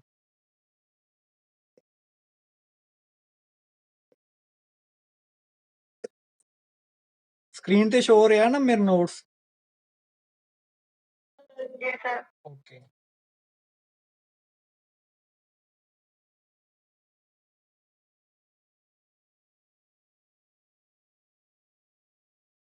ਉਹ 3 ਚੈਪਟਰ ਡਿਸਕਸ ਕਰ ਲਿਆ ਆਪਾਂ। 4th ਚੈਪਟਰ ਡਿਸਕਸ ਕਰਾਂਗੇ ਵੈਦਿਕ ਕਾਲ। ਵੈਦਿਕ ਕਾਲ ਨੂੰ ਵੈਸੇ ਦੋ ਭਾਗਾਂ ਵਿੱਚ ਵੰਡਿਆ ਗਿਆ, ਇੱਕ ਤਾਂ ਪੂਰਵ ਵੈਦਿਕ ਕਾਲ ਔਰ ਇੱਕ ਉੱਤਰ ਵੈਦਿਕ ਕਾਲ। ਵੈਦਿਕ ਕਾਲ ਇਸ ਲਈ ਇਹਨੂੰ ਕਿਹਾ ਜਾਂਦਾ ਹੈ ਕਿਉਂਕਿ ਇਹ ਵੇਦਾਂ ਨਾਲ ਸੰਬੰਧਿਤ ਹੈ। ਵੇਦ ਕਿੰਨੇ ਸੀ? ਵੇਦ 4 ਸੀ। ਪਹਿਲਾ ਰਿਗਵੇਦ, ਸਾਮਵੇਦ, ਯਜੁਰਵੇਦ ਔਰ ਅਥਰਵਵੇਦ। ਇਹਨਾਂ ਵਿੱਚੋਂ ਸਭ ਤੋਂ ਪੁਰਾਣਾ ਵੇਦ ਜੋ ਹੈ ਰਿਗਵੇਦ ਹੈ। ਇਹ ਸੰਸਾਰ ਦੀ ਸਭ ਤੋਂ ਪੁਰਾਣੀ ਪੁਸਤਕ ਜੋ ਹੈ ਲਿਖੀ ਗਈ ਹੈ ਰਿਗਵੇਦ। ਇਹਦੇ ਵਿੱਚ ਕੀ ਹੈ ਕਿ ਕੁਦਰਤੀ ਦੇਵਤਿਆਂ ਦੀ ਪ੍ਰਸ਼ੰਸਾ ਵਿੱਚ ਲਿਖੇ ਗਏ ਮੰਤਰਾਂ ਦਾ ਸੰਗ੍ਰਹਿ ਹੈ। ਇਹ ਕਿਸੇ ਇੱਕ ਰਿਸ਼ੀ ਦੁਆਰਾ ਸ਼ਲੋਕ ਨਹੀਂ ਸੀ, ਅਨੇਕਾਂ ਰਿਸ਼ੀਆਂ ਦੇ ਦੁਆਰਾ ਲਿਖੇ ਗਏ ਸੀ। ਇਹਨਾਂ ਸ਼ਲੋਕਾਂ ਨੂੰ ਕਿਹਾ ਜਾਂਦਾ ਸੂਕਤ। ਸੂਕਤ ਦਾ ਮਤਲਬ ਜੋ ਚੰਗੀ ਭਾਸ਼ਾ ਦੇ ਵਿੱਚ ਬੋਲੇ ਗਏ ਹੋਣ। ਜੋ ਵੈਦਿਕ ਕਾਲ ਹੈ ਇਸ ਨੂੰ ਵੈਦਿਕ ਕਾਲ ਕਿਉਂ ਕਿਹਾ ਜਾਂਦਾ ਹੈ? ਇੱਕ ਤਾਂ ਇਹ ਵੇਦਾਂ ਨਾਲ ਸੰਬੰਧਿਤ ਸੀ, ਕਿਉਂਕਿ ਦੂਸਰਾ ਇਹਦੇ ਨਾਲ ਧਰਮ ਗ੍ਰੰਥ ਦਰਸ਼ਨ ਜੋ ਹੈ ਉਹ ਜੁੜੇ ਹੋਏ ਸੀ। ਇਹਦੇ ਨਾਲ ਵੇਦਾਂ ਦੇ ਨਾਲ ਆਪਾਂ ਨੂੰ ਬ੍ਰਾਹਮਣ ਗ੍ਰੰਥ, ਆਰਣਯਕ, ਸੂਤਰ, ਉਪਨਿਸ਼ਦ ਆਦਿ ਇਹ ਸਭ ਆਪਾਂ ਨੂੰ ਮਿਲਦੇ ਆ। ਇਹ ਕੀ ਆ? ਵੈਦਿਕ ਸਾਹਿਤ ਦੇ ਅੰਗ ਆ। ਠੀਕ ਹੈ, ਜਿਸ ਕਾਲ ਦੇ ਵਿੱਚ ਇਹ ਲਿਖੇ ਗਏ ਉਸ ਨੂੰ ਹੀ ਵੈਦਿਕ ਕਾਲ ਕਿਹਾ ਜਾਂਦਾ ਹੈ। ਵੈਦਿਕ ਕਾਲ, ਵੈਦਿਕ ਕਾਲ ਦਾ ਜੋ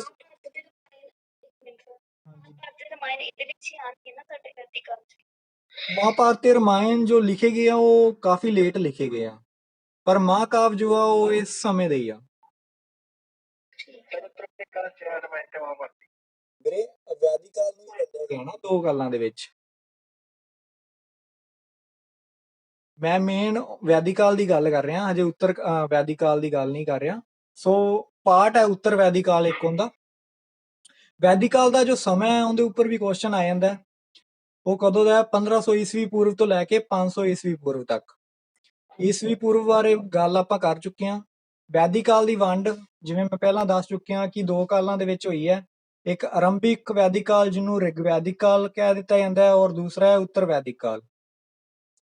ਜੋ ਆਰੀਆ ਦੀ ਗੱਲ ਆਪਾਂ ਹੜੱਪਾ ਸਭਿਅਤਾ ਦੇ ਵਿੱਚ ਕੀਤੀ ਹੈ ਕਿ ਆਰੀਆਂ ਦੇ ਆਉਣ ਤੇ ਉਹਨਾਂ ਨੇ ਹਮਲਾ ਕੀਤਾ, ਹੜੱਪਾ ਸਭਿਅਤਾ ਤੇ ਤਾਂ ਨਸ਼ਟ ਹੋ ਗਈ, ਪਰ ਉਹਦੇ ਕੋਈ ਪ੍ਰਮਾਣ ਨਹੀਂ ਮਿਲੇ। ਉਹਨਾਂ ਬਾਰੇ ਗੱਲ ਜੋ ਹੈ ਵੈਦਿਕ ਕਾਲ ਦੇ ਵਿੱਚ ਹੁੰਦੀ ਹੈ।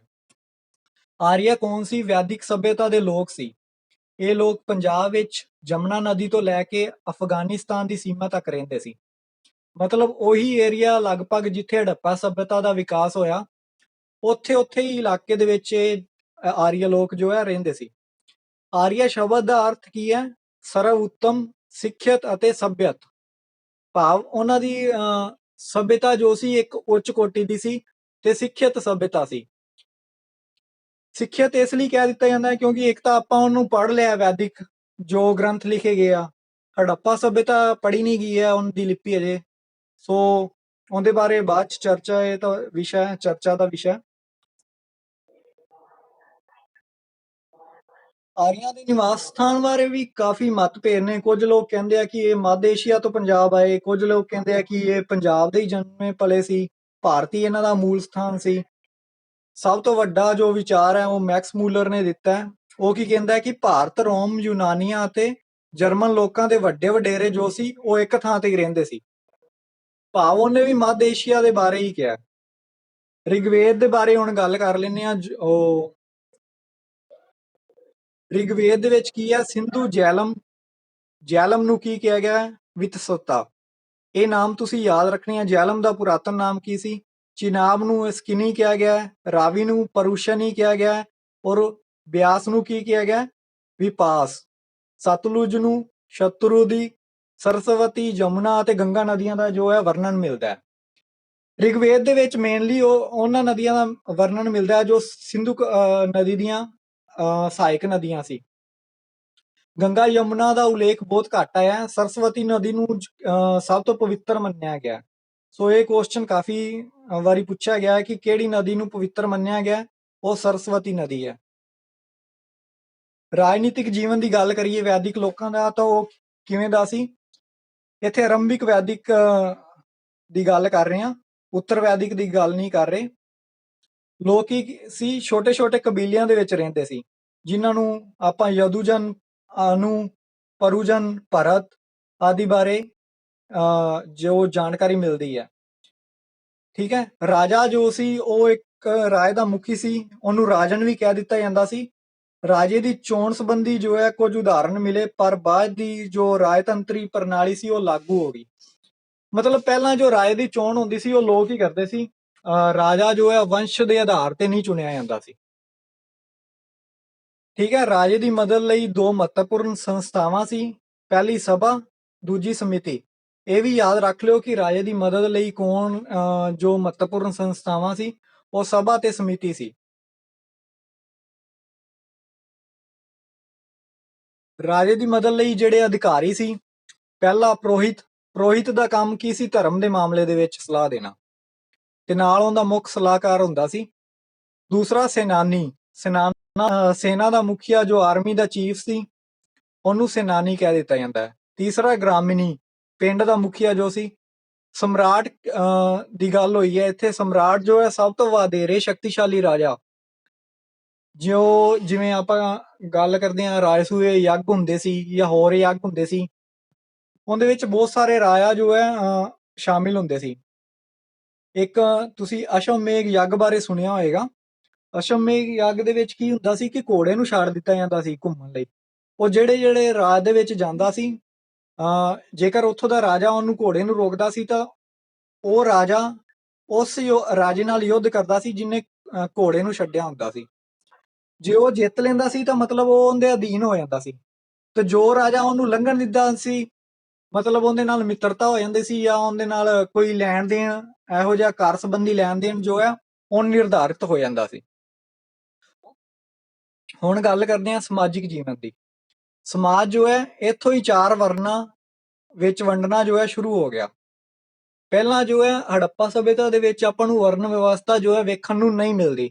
ਵਰਨ ਵਿਵਸਥਾ ਜੋ ਹੈ ਆਪਾਂ ਨੂੰ ਵੈਦਿਕ ਕਾਲ ਦੇ ਵਿੱਚ ਵੇਖਣ ਨੂੰ ਮਿਲਦੀ ਹੈ, ਪਰ ਇੰਨੀ ਗੰਭੀਰ ਨਹੀਂ ਹੁੰਦੀ ਜਿੰਨੀ ਅੱਗੇ ਜਾ ਕੇ ਹੁੰਦੀ ਹੈ। ਸਮਾਜ ਜੋ ਹੈ ਚਾਰ ਵਰਨਾਂ ਦੇ ਵਿੱਚ ਵੰਡਣਾ ਜੋ ਹੈ ਵੰਡਿਆ ਗਿਆ। ਪਹਿਲਾ ਵਰਨ ਬ੍ਰਾਹਮਣ, ਖੱਤਰੀ, ਫਿਰ ਵੈਸ਼, ਫਿਰ ਸ਼ੂਦਰ। ਬ੍ਰਾਹਮਣ ਦਾ ਕੀ ਕੰਮ ਸੀ? ਪੜਾਉਣਾ, ਲਿਖਾਉਣਾ, ਧਾਰਮਿਕ ਸਿੱਖਿਆ ਦੇਣਾ। ਖੱਤਰੀ ਜੋ ਯੋਧਾ ਵਰਗ ਸੀ, ਜੋ ਯੁੱਧ ਵਗੈਰਾ ਕਰਦੇ ਸੀ, ਜਾਂ ਰਾਜਾ ਜੋ ਬਣਦਾ ਸੀ ਉਹ ਖੱਤਰੀ ਵਰਨ ਨਾਲ ਜ਼ਿਆਦਾ ਸੰਬੰਧਿਤ ਹੁੰਦਾ ਸੀ।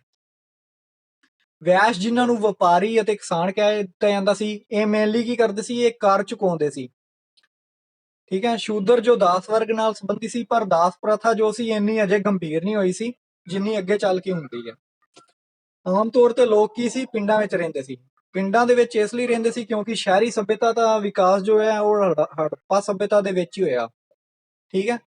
ਪਰ ਕੁਝ ਵਿਸ਼ਾਲ ਨਗਰ ਜੋ ਹੈ ਮੌਜੂਦ ਸੀ, ਪਰ ਉਹਨਾਂ ਦੇ ਆਪਾਂ ਨੂੰ ਕੋਈ ਹਜੇ ਤੱਕ ਠੋਸ ਸਬੂਤ ਨਹੀਂ ਮਿਲੇ। ਪਰਿਵਾਰ ਜੋ ਹੈ ਸਮਾਜ ਦੀ ਛੋਟੀ ਇਕਾਈ ਸੀ।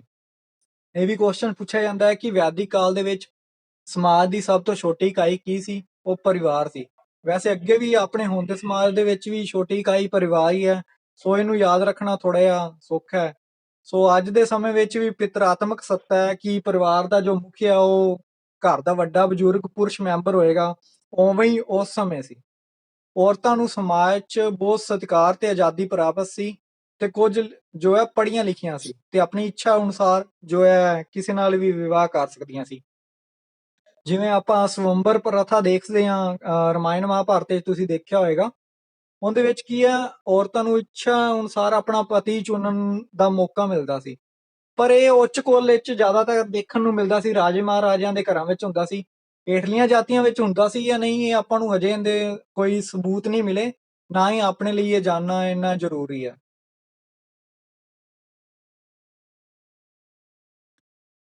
ਠੀਕ ਹੈ। ਫਿਰ ਅਪਲਾ, ਘੋਸ਼ਾ ਅਤੇ ਵਿਸ਼ਵਾਰਾ ਵੈਦਿਕ ਕਾਲ ਦੀਆਂ ਪ੍ਰਸਿੱਧ ਔਰਤਾਂ ਸੀ। ਇਹ ਤਿੰਨ ਔਰਤਾਂ ਬਾਰੇ ਤੁਸੀਂ ਯਾਦ ਰੱਖ ਸਕਦੇ ਹੋ, ਪਰ ਇਹਨਾਂ ਬਾਰੇ ਇੰਨਾ ਡੀਪਲੀ ਨਹੀਂ ਪੁੱਛਿਆ ਜਾਏਗਾ। ਜੋ ਅੱਪਰ ਲੈਵਲ ਦੀ ਐਗਜ਼ਾਮ ਦੀ ਤਿਆਰੀ ਕਰ ਰਹੇ ਆ ਉਹ ਜ਼ਰੂਰ ਇਹਨਾਂ ਔਰਤਾਂ ਬਾਰੇ ਯਾਦ ਰੱਖਣ। ਤਿੰਨ ਔਰਤਾਂ ਸੀ, ਅਪਲਾ, ਘੋਸ਼ਾ, ਵਿਸ਼ਵਾਰਾ, ਜਿਨ੍ਹਾਂ ਨੇ ਵੈਦਿਕ ਕਾਲ ਦੇ ਵਿੱਚ ਮੁੱਖ ਭੂਮਿਕਾ ਜੋ ਹੈ ਨਿਭਾਈ ਸੀ। ਖਾਣ ਪੀਣ ਤਾਂ ਆਮ ਜੋ ਹੈ ਵੈਦਿਕ ਕਾਲ ਹੜੱਪਾ ਸਭਿਅਤਾ ਤਰ੍ਹਾਂ ਸੀ, ਪਰ ਕੁਝ ਉਹਦੇ ਵਿੱਚ ਚੇਂਜ ਵੀ ਆਏ। ਕੀ ਹੋਇਆ ਕਿ ਸੋਮਰਸ ਦੀ ਸ਼ੁਰੂਆਤ ਹੋ ਗਈ ਇੱਥੇ।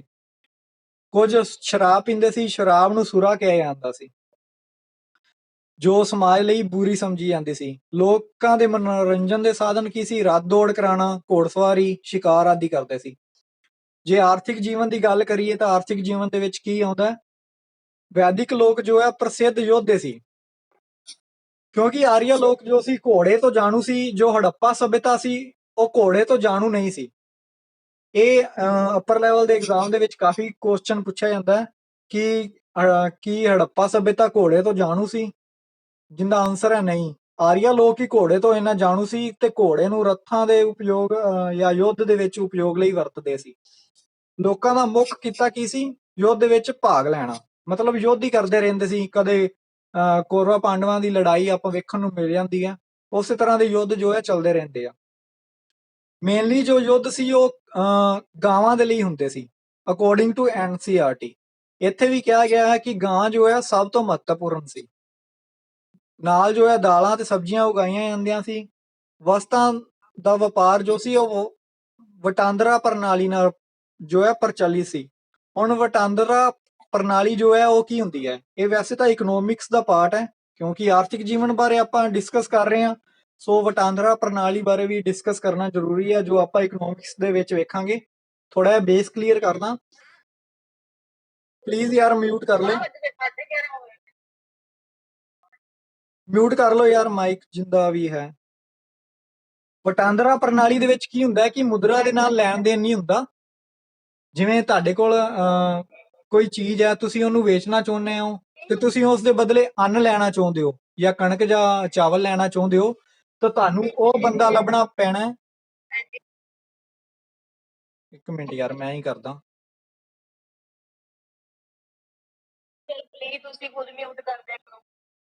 ਹਾਂ ਮੈਂ ਮਿਊਟ ਕਰਤਾ ਹੈ, ਪਲੀਜ਼ ਯਾਰ ਅਨਮਿਊਟ ਨਾ ਕਰੋ। ਵਟਾਂਦਰਾ ਪ੍ਰਣਾਲੀ ਦੇ ਵਿੱਚ ਕੀ ਸੀ? ਜਿਵੇਂ ਤੁਸੀਂ ਕਿਸੇ ਤੋਂ ਅੰਨ ਲੈਣਾ ਹੈ ਕੋਈ ਆਪਣੀ ਵਸਤੂ ਦੇ ਕੇ, ਤਾਂ ਤੁਹਾਨੂੰ ਉਹ ਬੰਦਾ ਲੱਭਣਾ ਪੈਣਾ ਜਿੱਥੋਂ ਤੁਹਾਨੂੰ ਅੰਨ ਮਿਲ ਸਕੇ ਤੇ ਤੁਹਾਡੀ ਉਹ ਵਸਤੂ ਲੈਣ ਲਈ ਤਿਆਰ ਹੋਵੇ। ਜਿਵੇਂ ਕੋਈ ਚਮੜਾ ਵਪਾਰੀ ਆ, ਉਹਨੂੰ ਕੋਈ ਘੁਮਿਆਰ ਤੋਂ ਘੜਾ ਖਰੀਦਣਾ ਹੈ, ਤਾਂ ਉਹਨੂੰ ਇਹੋ ਜਿਹਾ ਘੁਮਿਆਰ ਲੱਭਣਾ ਪੈਣਾ ਜੋ ਚਮੜਾ ਲੈਣ ਲਈ ਤਿਆਰ ਹੋਵੇ ਤਾਂ ਆਪਣਾ ਜੋ ਬਰਤਨ ਜੋ ਹੈ ਵੇਚਣ ਲਈ ਤਿਆਰ ਹੋਵੇ। ਠੀਕ ਹੈ। ਮੁਦਰਾ ਪ੍ਰਣਾਲੀ ਦੇ ਨਾਲ ਕੀ ਹੋਇਆ ਕਿ ਆਪਾਂ ਕਿਸੇ ਨੂੰ ਵੀ ਕੋਈ ਵਸਤੂ ਵੇਚ ਸਕਦੇ ਹਾਂ, ਉਹਦੇ ਬਦਲੇ ਆਪਾਂ ਨੂੰ ਮੁਦਰਾ ਮਿਲ ਜਾਂਦੀ ਹੈ ਤੇ ਆਪਾਂ ਕਿਸੇ ਦੂਜੀ ਜਗ੍ਹਾ ਤੋਂ ਆਪਾਂ ਨੂੰ ਜੋ ਲੋੜ ਦੀ ਚੀਜ਼ ਚਾਹੀਦੀ ਹੈ ਉਹ ਆਪਾਂ ਲੈ ਸਕਦੇ ਹਾਂ। ਉਹ ਸਿਸਟਮ ਇਸ ਸਮੇਂ ਨਹੀਂ ਸੀ। ਠੀਕ ਹੈ। ਜੋ ਸ਼ਿਲਪਕਾਰੀ ਸੀ ਔਰ ਮੇਨਲੀ ਜੋ ਸੀ ਲੋਹਾਰ ਸੀ, ਰੱਥਕਾਰ ਸੀ, ਤਰਖਾਣ ਸੀ, ਜੁਲਾਏ ਤੇ ਘੁਮਿਆਰ, ਇਹ ਕਾਰੀਗਰੀ ਦੇ ਮੁੱਖ ਜੋ ਹੈ ਧੰਦੇ ਸੀ। ਧਾਰਮਿਕ ਜੀਵਨ ਦੀ ਗੱਲ ਕਰੀਏ ਤਾਂ ਲੋਕ ਅਜੇ ਵੀ ਕੁਦਰਤ ਦੀ ਪੂਜਾ ਕਰਦੇ ਸੀ, ਜਿਵੇਂ ਆਪਾਂ ਹੜੱਪਾ ਸਭਿਅਤਾ ਦੇ ਵਿੱਚ ਵੇਖਿਆ। ਨਾਲ ਹੀ ਇਹਦੇ ਵਿੱਚ ਵੈਦਿਕ ਯੁੱਗ ਦੇ ਵਿੱਚ ਕੀ ਹੋਇਆ ਕਿ ਯੱਗ ਹੋਣੇ ਸ਼ੁਰੂ ਹੋ ਗਏ। ਠੀਕ ਹੈ। ਯੱਗ ਜੋ ਹੈ ਦੇਵੀ ਦੇਵਤਿਆਂ ਨੂੰ ਪ੍ਰਸੰਨ ਕਰਨ ਲਈ ਜੋ ਹੈ ਕੀਤੇ ਜਾਂਦੇ ਸੀ। ਜੋ ਇਸ ਸਮੇਂ ਜੋ ਮੇਨ ਦੇਵਤੇ ਸੀ ਉਹ ਇੱਕ ਤਾਂ ਇੰਦਰ ਦੇਵਤਾ ਸੀ, ਇੱਕ ਅਗਨੀ ਦੇਵਤਾ, ਇੱਕ ਵਾਯੂ ਦੇਵਤਾ ਸੀ। ਇਹ ਤਿੰਨ ਦੇਵਤੇ ਜੋ ਹੈ ਪ੍ਰਮੁੱਖ ਹੋ ਗਏ ਸੀ ਵੈਦਿਕ ਕਾਲ ਦੇ ਵਿੱਚ। ਅਗਨੀ, ਹਾਂ ਸੂਰਯ ਦੇਵਤਾ ਵੀ ਪ੍ਰਮੁੱਖ ਹੋ ਗਏ ਸੀ। ਅਗਨੀ ਦੇਵਤਾ ਇਸ ਲਈ ਪ੍ਰਮੁੱਖ ਹੋ ਗਏ ਸੀ ਕਿਉਂਕਿ ਆਪਾਂ ਜਦੋਂ ਯੱਗ ਕਰਦੇ ਸੀ ਉਸ ਸਮੇਂ ਦੇ ਲੋਕ, ਤਾਂ ਅਗਨੀ ਦੇ ਵਿੱਚ ਹੂਤੀਆਂ ਜੋ ਦਿੱਤੀਆਂ ਜਾਂਦੀਆਂ ਸੀ, ਅਗਨੀ ਦੇਵਤਾ ਦੇ ਥਰੂ ਹੀ ਦੂਜਿਆਂ ਦੇਵਤਿਆਂ ਨੂੰ ਪਹੁੰਚਦੇ ਸੀ। ਇੰਦਰ ਦੇਵਤਾ ਨੂੰ ਕੀ ਕਿਹਾ ਜਾਂਦਾ ਸੀ? ਆਕਾਸ਼ ਦਾ ਦੇਵਤਾ, ਜੋ ਮੀਂਹ ਵਰਸਾਉਂਦਾ ਸੀ, ਜਾਂ ਤੂਫਾਨ, ਜਾਂ ਉਹਨੂੰ ਬਿਜਲੀ ਦਾ ਦੇਵਤਾ ਵੀ ਕਹਿ ਦਿੰਦੇ ਆ। ਮਾਰੂਤ ਜੋ ਹੈ ਹਵਾ ਦਾ ਦੇਵਤਾ ਸੀ। ਪੁਲਾੜ ਦੇ ਦੇਵਤੇ ਵੀ ਕੁਝ ਹੈਗੇ ਆ, ਵਰੁਣ, ਸੂਰਜ, ਪੂਸ਼ਨ, ਵਿਸ਼ਨੂੰ, ਅਸ਼ਵਨੀ। ਠੀਕ ਹੈ। ਰਿਗਵੈਦਿਕ ਕਾਲ ਵਿੱਚ ਵਰੁਣ ਤੇ ਇੰਦਰ ਜੋ ਹੈ ਸਭ ਤੋਂ ਮਹੱਤਵਪੂਰਨ ਜੋ ਹੈ ਦੇਵਤੇ ਸੀ। ਤੁਸੀਂ ਜੋ ਸੂਰਜ ਦੀ ਗੱਲ ਕਰ ਰਹੇ ਹੋ ਨਾ, ਉਹ ਐਨਸੀਆਰਟੀ ਦੇ ਅਕੋਰਡਿੰਗ ਹੈ। ਠੀਕ ਹੈ। ਰਿਗਵੈਦਿਕ ਕਾਲ ਦੇ ਵਿੱਚ ਕੀ ਹੋਇਆ ਕਿ ਬਲੀ ਜਾਂ ਯੱਗ ਜੋ ਹੈ ਅਹਿਮ ਸਥਾਨ ਰੱਖਦਾ ਸੀ। ਠੀਕ ਹੈ। ਹੁਣ ਜੇ ਆਪਾਂ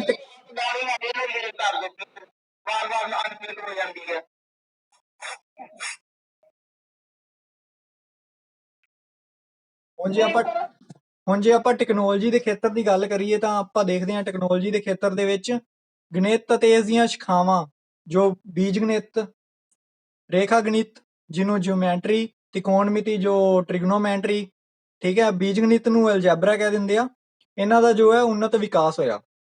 ਖਗੋਲ ਅਤੇ ਜੋਤਿਸ਼ ਵਿਦਿਆ ਦੇ ਵਿੱਚ ਵੀ ਕਾਫੀ ਸਾਰੇ ਉੱਨਤ ਵਿਕਾਸ ਹੋਏ। ਗ੍ਰਹਿਆਂ ਦੀ ਗਤੀ, ਸੂਰਜ ਤੇ ਚੰਦਰਮਾ ਦਾ ਗ੍ਰਹਿਣ, ਧਰਤੀ ਦਾ ਗ੍ਰਹਿਣ, ਧਰਤੀ ਦਾ ਆਪਣੇ ਧੁਰੇ ਦੇ ਦੁਆਲੇ ਘੁੰਮਣਾ। ਪਹਿਲਾਂ ਇਹ ਵਿਚਾਰ ਪ੍ਰਚਲਿਤ ਸੀ ਕਿ ਸੂਰਜ ਦੇ ਘੁੰਮ ਸੋਰੀ ਪਹਿਲਾਂ ਇਹ ਵਿਚਾਰ ਪ੍ਰਚਲਿਤ ਸੀ ਕਿ ਧਰਤੀ ਸਥਿਰ ਹੈ ਤੇ ਸੂਰਜ ਉਹਦੇ ਆਲੇ ਦੁਆਲੇ ਘੁੰਮਦਾ ਹੈ। ਫਿਰ ਬਾਅਦ ਚ ਜੋ ਖੋਜਾਂ ਹੋਈਆਂ ਉਹਦੇ ਵਿੱਚ ਇਹ ਪਾਇਆ ਗਿਆ ਕਿ ਸੂਰਜ ਸਥਿਰ ਹੈ, ਧਰਤੀ ਉਹਦੇ ਆਲੇ ਦੁਆਲੇ ਘੁੰਮਦੀ ਹੈ। ਹਾਲਾਂਕਿ ਸੂਰਜ ਵੀ ਘੁੰਮਦਾ ਹੈ, ਪਰ ਜੇ ਆਪਾਂ ਸੌਰ ਮੰਡਲ ਦੀ ਗੱਲ ਕਰੀਏ ਤਾਂ ਸੂਰਜ ਸਥਿਰ ਹੈ ਤੇ ਉਹਦੇ ਧਰਤੀ ਉਹਦੇ ਆਲੇ ਦੁਆਲੇ ਘੁੰਮਦੀ ਹੈ। ਸੂਰਜ ਜੋ ਹੈ ਆਕਾਸ਼ ਗੰਗਾ ਦਾ ਇੱਕ ਪਾਰਟ ਹੈ, ਉਹ ਆਕਾਸ਼ ਗੰਗਾ ਦੇ ਆਲੇ ਦੁਆਲੇ ਚੱਕਰ ਲਗਾਉਂਦਾ ਹੈ, ਜੋ ਕਾਫੀ ਉਹਦਾ ਲੰਮਾ ਸਮਾਂ ਹੈ, ਕੁਝ ਕਰੋੜ ਜਾਂ ਅਰਬ ਸਾਲਾਂ ਦੇ ਵਿੱਚ ਉਹ ਇੱਕ ਚੱਕਰ ਪੂਰਾ ਕਰਦਾ ਹੈ। ਠੀਕ ਹੈ। ਚਿਕਿਤਸਾ ਵਿਗਿਆਨ ਔਰ ਆਯੁਰਵੇਦ ਦੇ ਵਿੱਚ ਵੀ ਕਾਫੀ ਤਰੱਕੀ ਹੋਈ। ਸੋ ਇਹ ਚੈਪਟਰ ਇੰਨਾ ਕੁ ਹੀ ਆ। ਸੋ ਕੱਲ ਆਪਾਂ ਜਨਪਦ ਅਤੇ ਮਹਾਜਨਪਦ ਬਾਰੇ ਪੜਾਂਗੇ। ਇਸ ਬਾਰੇ ਵੈਦਿਕ ਕਾਲ ਦੇ ਬਾਰੇ ਕਿਸੇ ਨੂੰ ਡਾਊਟ ਹੈ ਤਾਂ ਪੁੱਛ ਲਓ।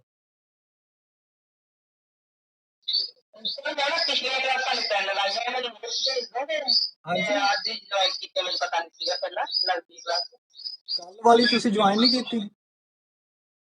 ਨਹੀਂ ਸਰ, ਮੈਂ ਨਾ ਅੱਜ ਵਾਲੀ ਮੀਟਿੰਗ ਤੇ ਜੁਆਇਨ ਕੀਤੀ ਹੈ। ਮੈਂ ਪਹਿਲੇ ਜਿਹੜੇ ਤੁਸੀਂ ਦੋ ਤਿੰਨ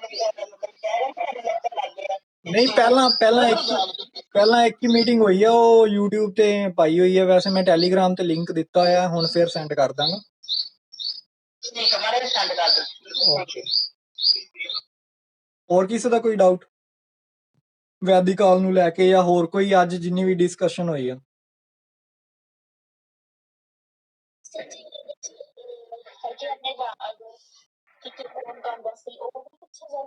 ਕੀ ਕੌਣ ਗਾਉਂਦਾ ਸੀ?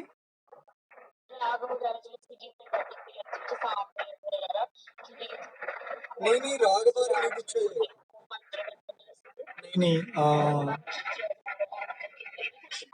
ਉਹੀ ਸੂਕਤ ਬਾਰੇ ਮੈਂ ਦੱਸਿਆ ਸੀ ਨਾ ਤੁਹਾਨੂੰ, ਕਿ ਮੰਤਰਾਂ ਨੂੰ ਸੂਕਤ ਕਿਹਾ ਜਾਂਦਾ। ਇਹ ਪੁੱਛ ਲਿਆ ਜਾਏਗਾ, ਬਾਕੀ ਇਹਨਾਂ ਡੀਪਲੀ ਨਹੀਂ ਪੁੱਛਿਆ ਜਾਏਗਾ ਕਿ ਕੌਣ ਕਿਹੜੇ ਰਾਗ ਵਿੱਚ ਕੀ ਚੀਜ਼ ਲਿਖੀ ਗਈ ਹੈ।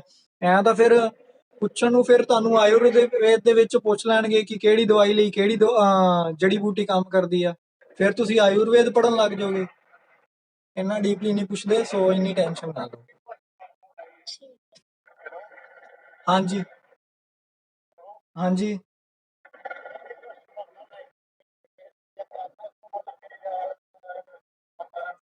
ਵੀਰੇ, ਆਵਾਜ਼ ਨਹੀਂ ਆ ਰਹੀ ਕਲੀਅਰ, ਇਕੋ ਆ ਰਹੀ ਹੈ ਤੁਹਾਡੀ ਆਵਾਜ਼ ਵਿੱਚ ਕਾਫੀ।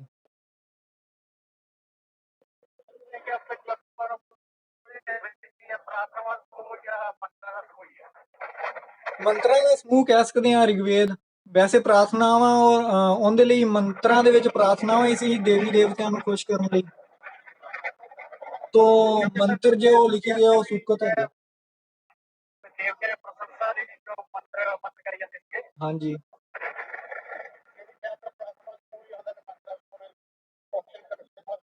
ਮੰਤਰਾਂ ਦਾ ਸਮੂਹ ਹੈ ਵੀਰੇ। ਇੱਕ ਚੀਜ਼ ਹੋਰ ਮੈਂ ਦੱਸਣੀ ਭੁੱਲ ਗਿਆ, ਜੋ ਇਹਦੇ ਵਿੱਚ ਨੋਟਸ ਵਿੱਚ ਨਹੀਂ ਹੈ, ਉਹ NCERT ਦੇ ਵਿੱਚ ਹੈ। ਇੱਕ ਮਿੰਟ ਵੀਰੇ, ਇੱਕ ਮਿੰਟ ਵੀਰੇ, ਇੱਕ ਮਿੰਟ ਵੀਰੇ। ਰਿਗਵੇਦ ਦੇ ਵਿੱਚ 10 ਮੰਡਲ ਆ, ਮੰਡਲ ਮਿਲਦੇ ਆ, ਜਿਹਨੂੰ ਮੰਡਲ ਨੂੰ ਆਪਾਂ ਚੈਪਟਰ ਕਹਿ ਦਿੰਦੇ ਆ। ਸੋ ਇਹ ਚੀਜ਼ ਪੰਜਾਬ ਦੇ ਬੋਰਡ ਦੇ ਵਿੱਚ ਨਹੀਂ ਲਿਖੀ ਹੋਈ ਆ, NCERT ਦੇ ਵਿੱਚ ਲਿਖੀ ਹੋਈ ਆ। ਉਹ ਦੱਸਣਾ ਜ਼ਰੂਰੀ ਹੈ, ਕਿਉਂਕਿ ਕਈ ਵਾਰੀ ਕੁਐਸਚਨ ਪੁੱਛ ਲੈਂਦੇ ਆ ਰਿਗਵੇਦ ਦੇ ਕਿੰਨੇ ਮੰਡਲ ਆ। ਸੋ 10 ਮੰਡਲ ਆ, ਇਹ ਨਹੀਂ ਪੁੱਛਿਆ ਜਾਏਗਾ ਕਿ ਕਿਹੜਾ ਮੰਡਲ ਕਦੋਂ ਜੋੜਿਆ ਗਿਆ।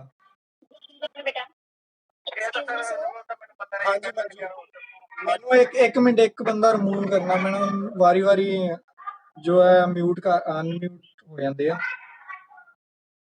ਸਰ ਜੀ, ਜਿਹੜੇ ਗ੍ਰੰਥਾਂ ਦੀ ਰਚਨਾ ਸੀ ਉਸ ਸਮੇਂ 'ਚ, ਹਾਂਜੀ, ਜਿਹੜੇ ਗ੍ਰੰਥ ਸੀ ਉਹਨਾਂ ਵੱਖ-ਵੱਖ ਗ੍ਰੰਥਾਂ ਦੇ ਵਿੱਚ ਕੀ ਦੱਸਿਆ ਗਿਆ ਸੀ? ਜਿਵੇਂ ਰਿਗਵੇਦ ਗ੍ਰੰਥ ਵਿੱਚ ਮੰਤਰਾਂ ਦਾ ਜ਼ਿਕਰ ਆ ਗਿਆ। ਹਾਂਜੀ, ਜ਼ਿਆਦਾਤਰ ਕੁਐਸਚਨ ਕਈ ਵਾਰ ਇਹੋ ਜਿਹੇ ਵੀ ਆਉਂਦੇ ਨੇ। ਹਾਂ ਵੀਰੇ, ਆਯੁਰਵੇਦ ਦੇ ਵਿੱਚ ਜੜੀ ਬੂਟੀਆਂ ਬਾਰੇ ਗੱਲ ਕੀਤੀ ਗਈ ਹੈ। ਸਾਮਵੇਦ ਦੇ ਵਿੱਚ ਜੋ ਹੈ ਉਹ ਜਿਹੜੀਆਂ ਆਪਾਂ ਗੱਲ ਕਰਦੇ ਹਾਂ, ਜੋ ਤੰਤਰ ਮੰਤਰ ਸੀ, ਸੰਗੀਤ ਵਗੈਰਾ ਆ ਗਏ, ਤੇ ਯਜੁਰਵੇਦ ਦੇ ਵਿੱਚ ਤੰਤਰ ਮੰਤਰ ਆ ਜਾਂਦੇ ਆ।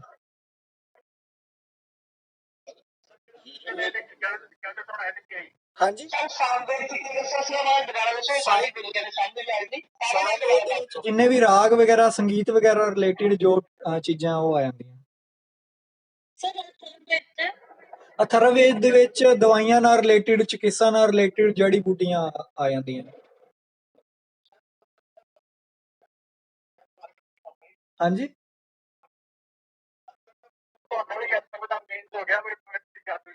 ਵੀਰੇ ਮੀਨਿੰਗ ਨਹੀਂ ਪੁੱਛਦੇ, ਪੁੱਛ ਲੈਣਗੇ ਕਿ ਇਹਦੇ ਵਿੱਚ ਕੀ ਹੈ ਹੁਣ।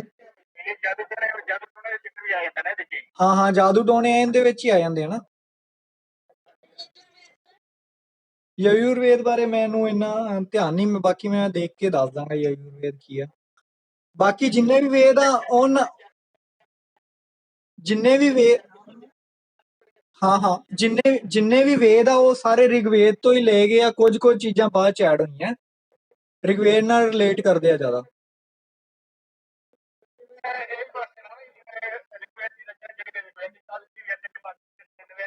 ਹਾਂ, ਉੱਤਰ ਵੈਦਿਕ ਕਾਲ ਦੇ ਵਿੱਚ ਹੋਏ ਆ ਉਹ। ਬਾਕੀ ਜਿੰਨੇ ਵੀ ਬ੍ਰਾਹਮਣ ਗ੍ਰੰਥ ਜਾਂ ਪੁਰਾਣ ਆ ਉਹ ਉੱਤਰ ਵੈਦਿਕ ਕਾਲ ਦੇ ਵਿੱਚ ਆ ਜਾਣਗੇ, ਕੱਲਾ ਰਿਗਵੇਦ ਹੀ ਰਿਗਵੈਦਿਕ ਕਾਲ ਵਿੱਚ ਆਏਗਾ। ਹਾਂਜੀ, ਓਕੇ ਓਕੇ, ਹਾਂਜੀ।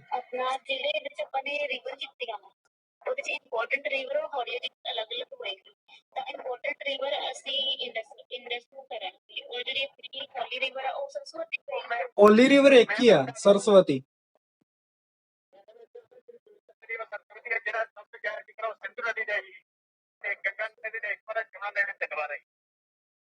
ਗੰਗਾ ਯਮੁਨਾ ਨਦੀ ਦਾ ਸਭ ਤੋਂ ਘੱਟ ਵਾਰੀ ਜ਼ਿਕਰ ਹੈ। ਔਰ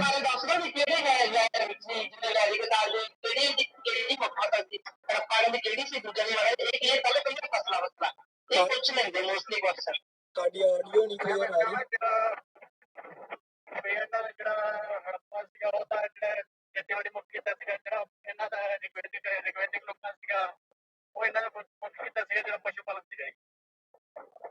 ਮਤਲਬ ਪਸ਼ੂ ਪਾਲਣ ਦੇ ਵਿੱਚ ਗਾਂ ਨੂੰ ਜ਼ਿਆਦਾ ਪਵਿੱਤਰ ਮੰਨਦੇ ਸੀ ਤੇ ਗਾਂ ਦੇ ਲਈ ਜ਼ਿਆਦਾ ਯੁੱਧ ਕਰਦੇ ਸੀ, ਠੀਕ ਹੈ। ਗਾਂ ਹੀ ਦਾਨ ਦੇ ਵਿੱਚ ਦਿੱਤੀ ਜਾਂਦੀ ਸੀ, ਕਾਫੀ ਸਾਰੀਆਂ ਗਾਵਾਂ ਦੇ ਬਾਰੇ ਜ਼ਿਕਰ ਆਇਆ। ਹੋਰ ਕੋਈ?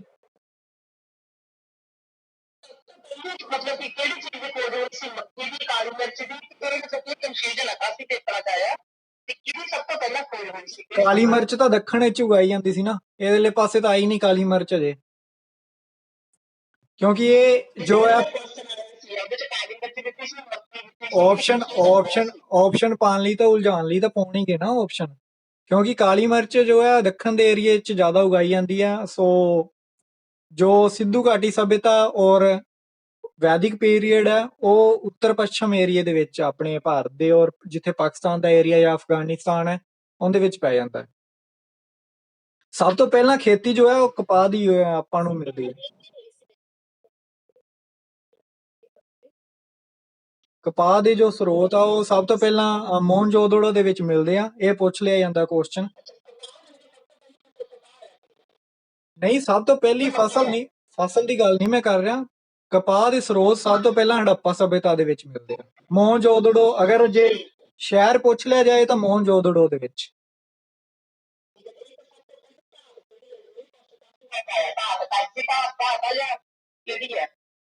ਅੱਛਾ, ਧਾਤ ਦੀ ਗੱਲ ਕਰ ਰਹੇ ਹੋ? ਧਾਤ ਹਾਂਜੀ ਹਾਂਜੀ,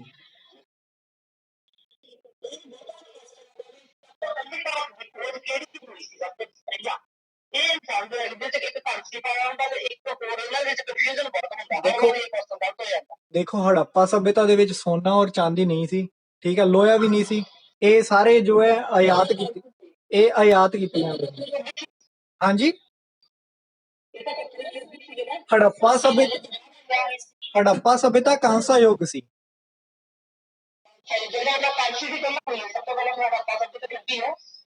ਹਾਂਜੀ,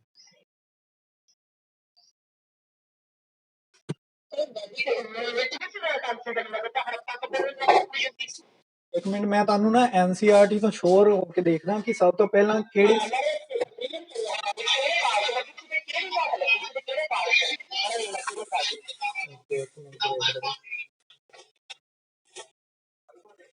ਬਾਕੀ ਅਗਰ ਕਿਸੇ ਹੋਰ ਨੂੰ ਪਤਾ ਤਾਂ ਉਹ ਦੱਸ ਸਕਦਾ।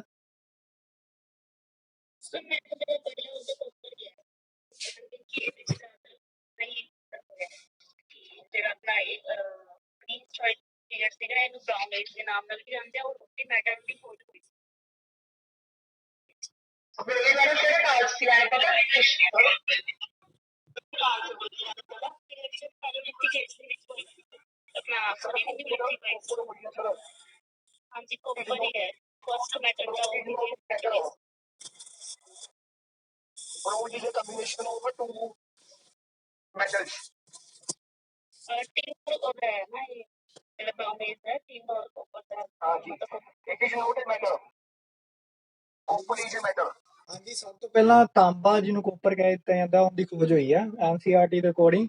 ਉਸ ਤੋਂ ਬਾਅਦ ਹੜੱਪਾ ਸਭਿਅਤਾ ਜੋ ਸੀ ਉਹ ਕਾਂਸੇ ਯੁੱਗ ਨਾਲ ਸੰਬੰਧਿਤ ਸੀ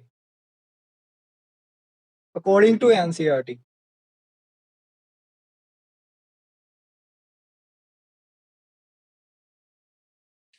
ਹੈਲੋ।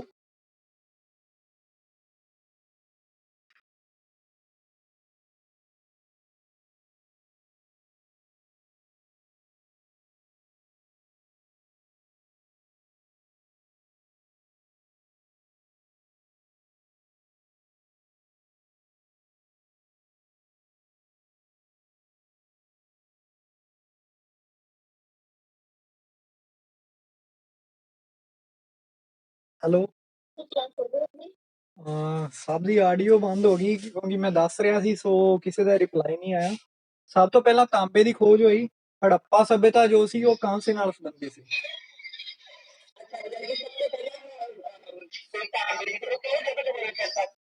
ਉਹ ਪੱਥਰ ਯੁੱਗ ਦੇ ਵਿੱਚ।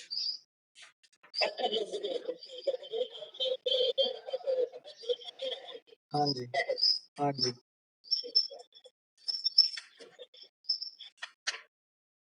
ਹੋਰ ਕੋਈ ਡਾਊਟ ਕਿਸੇ ਦਾ?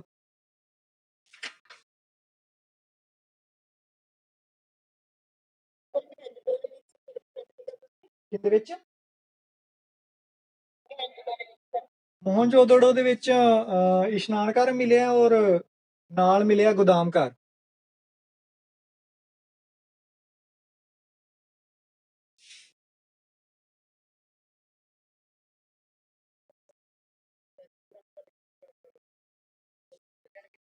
ਤੁਸੀਂ ਕਿਸ ਤੋਂ ਜੁਆਇਨ ਕੀਤੀ ਹੈ ਉਸ ਗਰੁੱਪ ਵਿੱਚ ਇੱਕ ਵਾਰੀ ਮੈਂ ਸੈਂਡ ਕਰ ਦਾਂਗਾ ਲਿੰਕ। ਹਾਂਜੀ WhatsApp ਗਰੁੱਪ ਵਿੱਚ ਮੈਂ ਸੈਂਡ ਕਰ ਦਾਂਗਾ।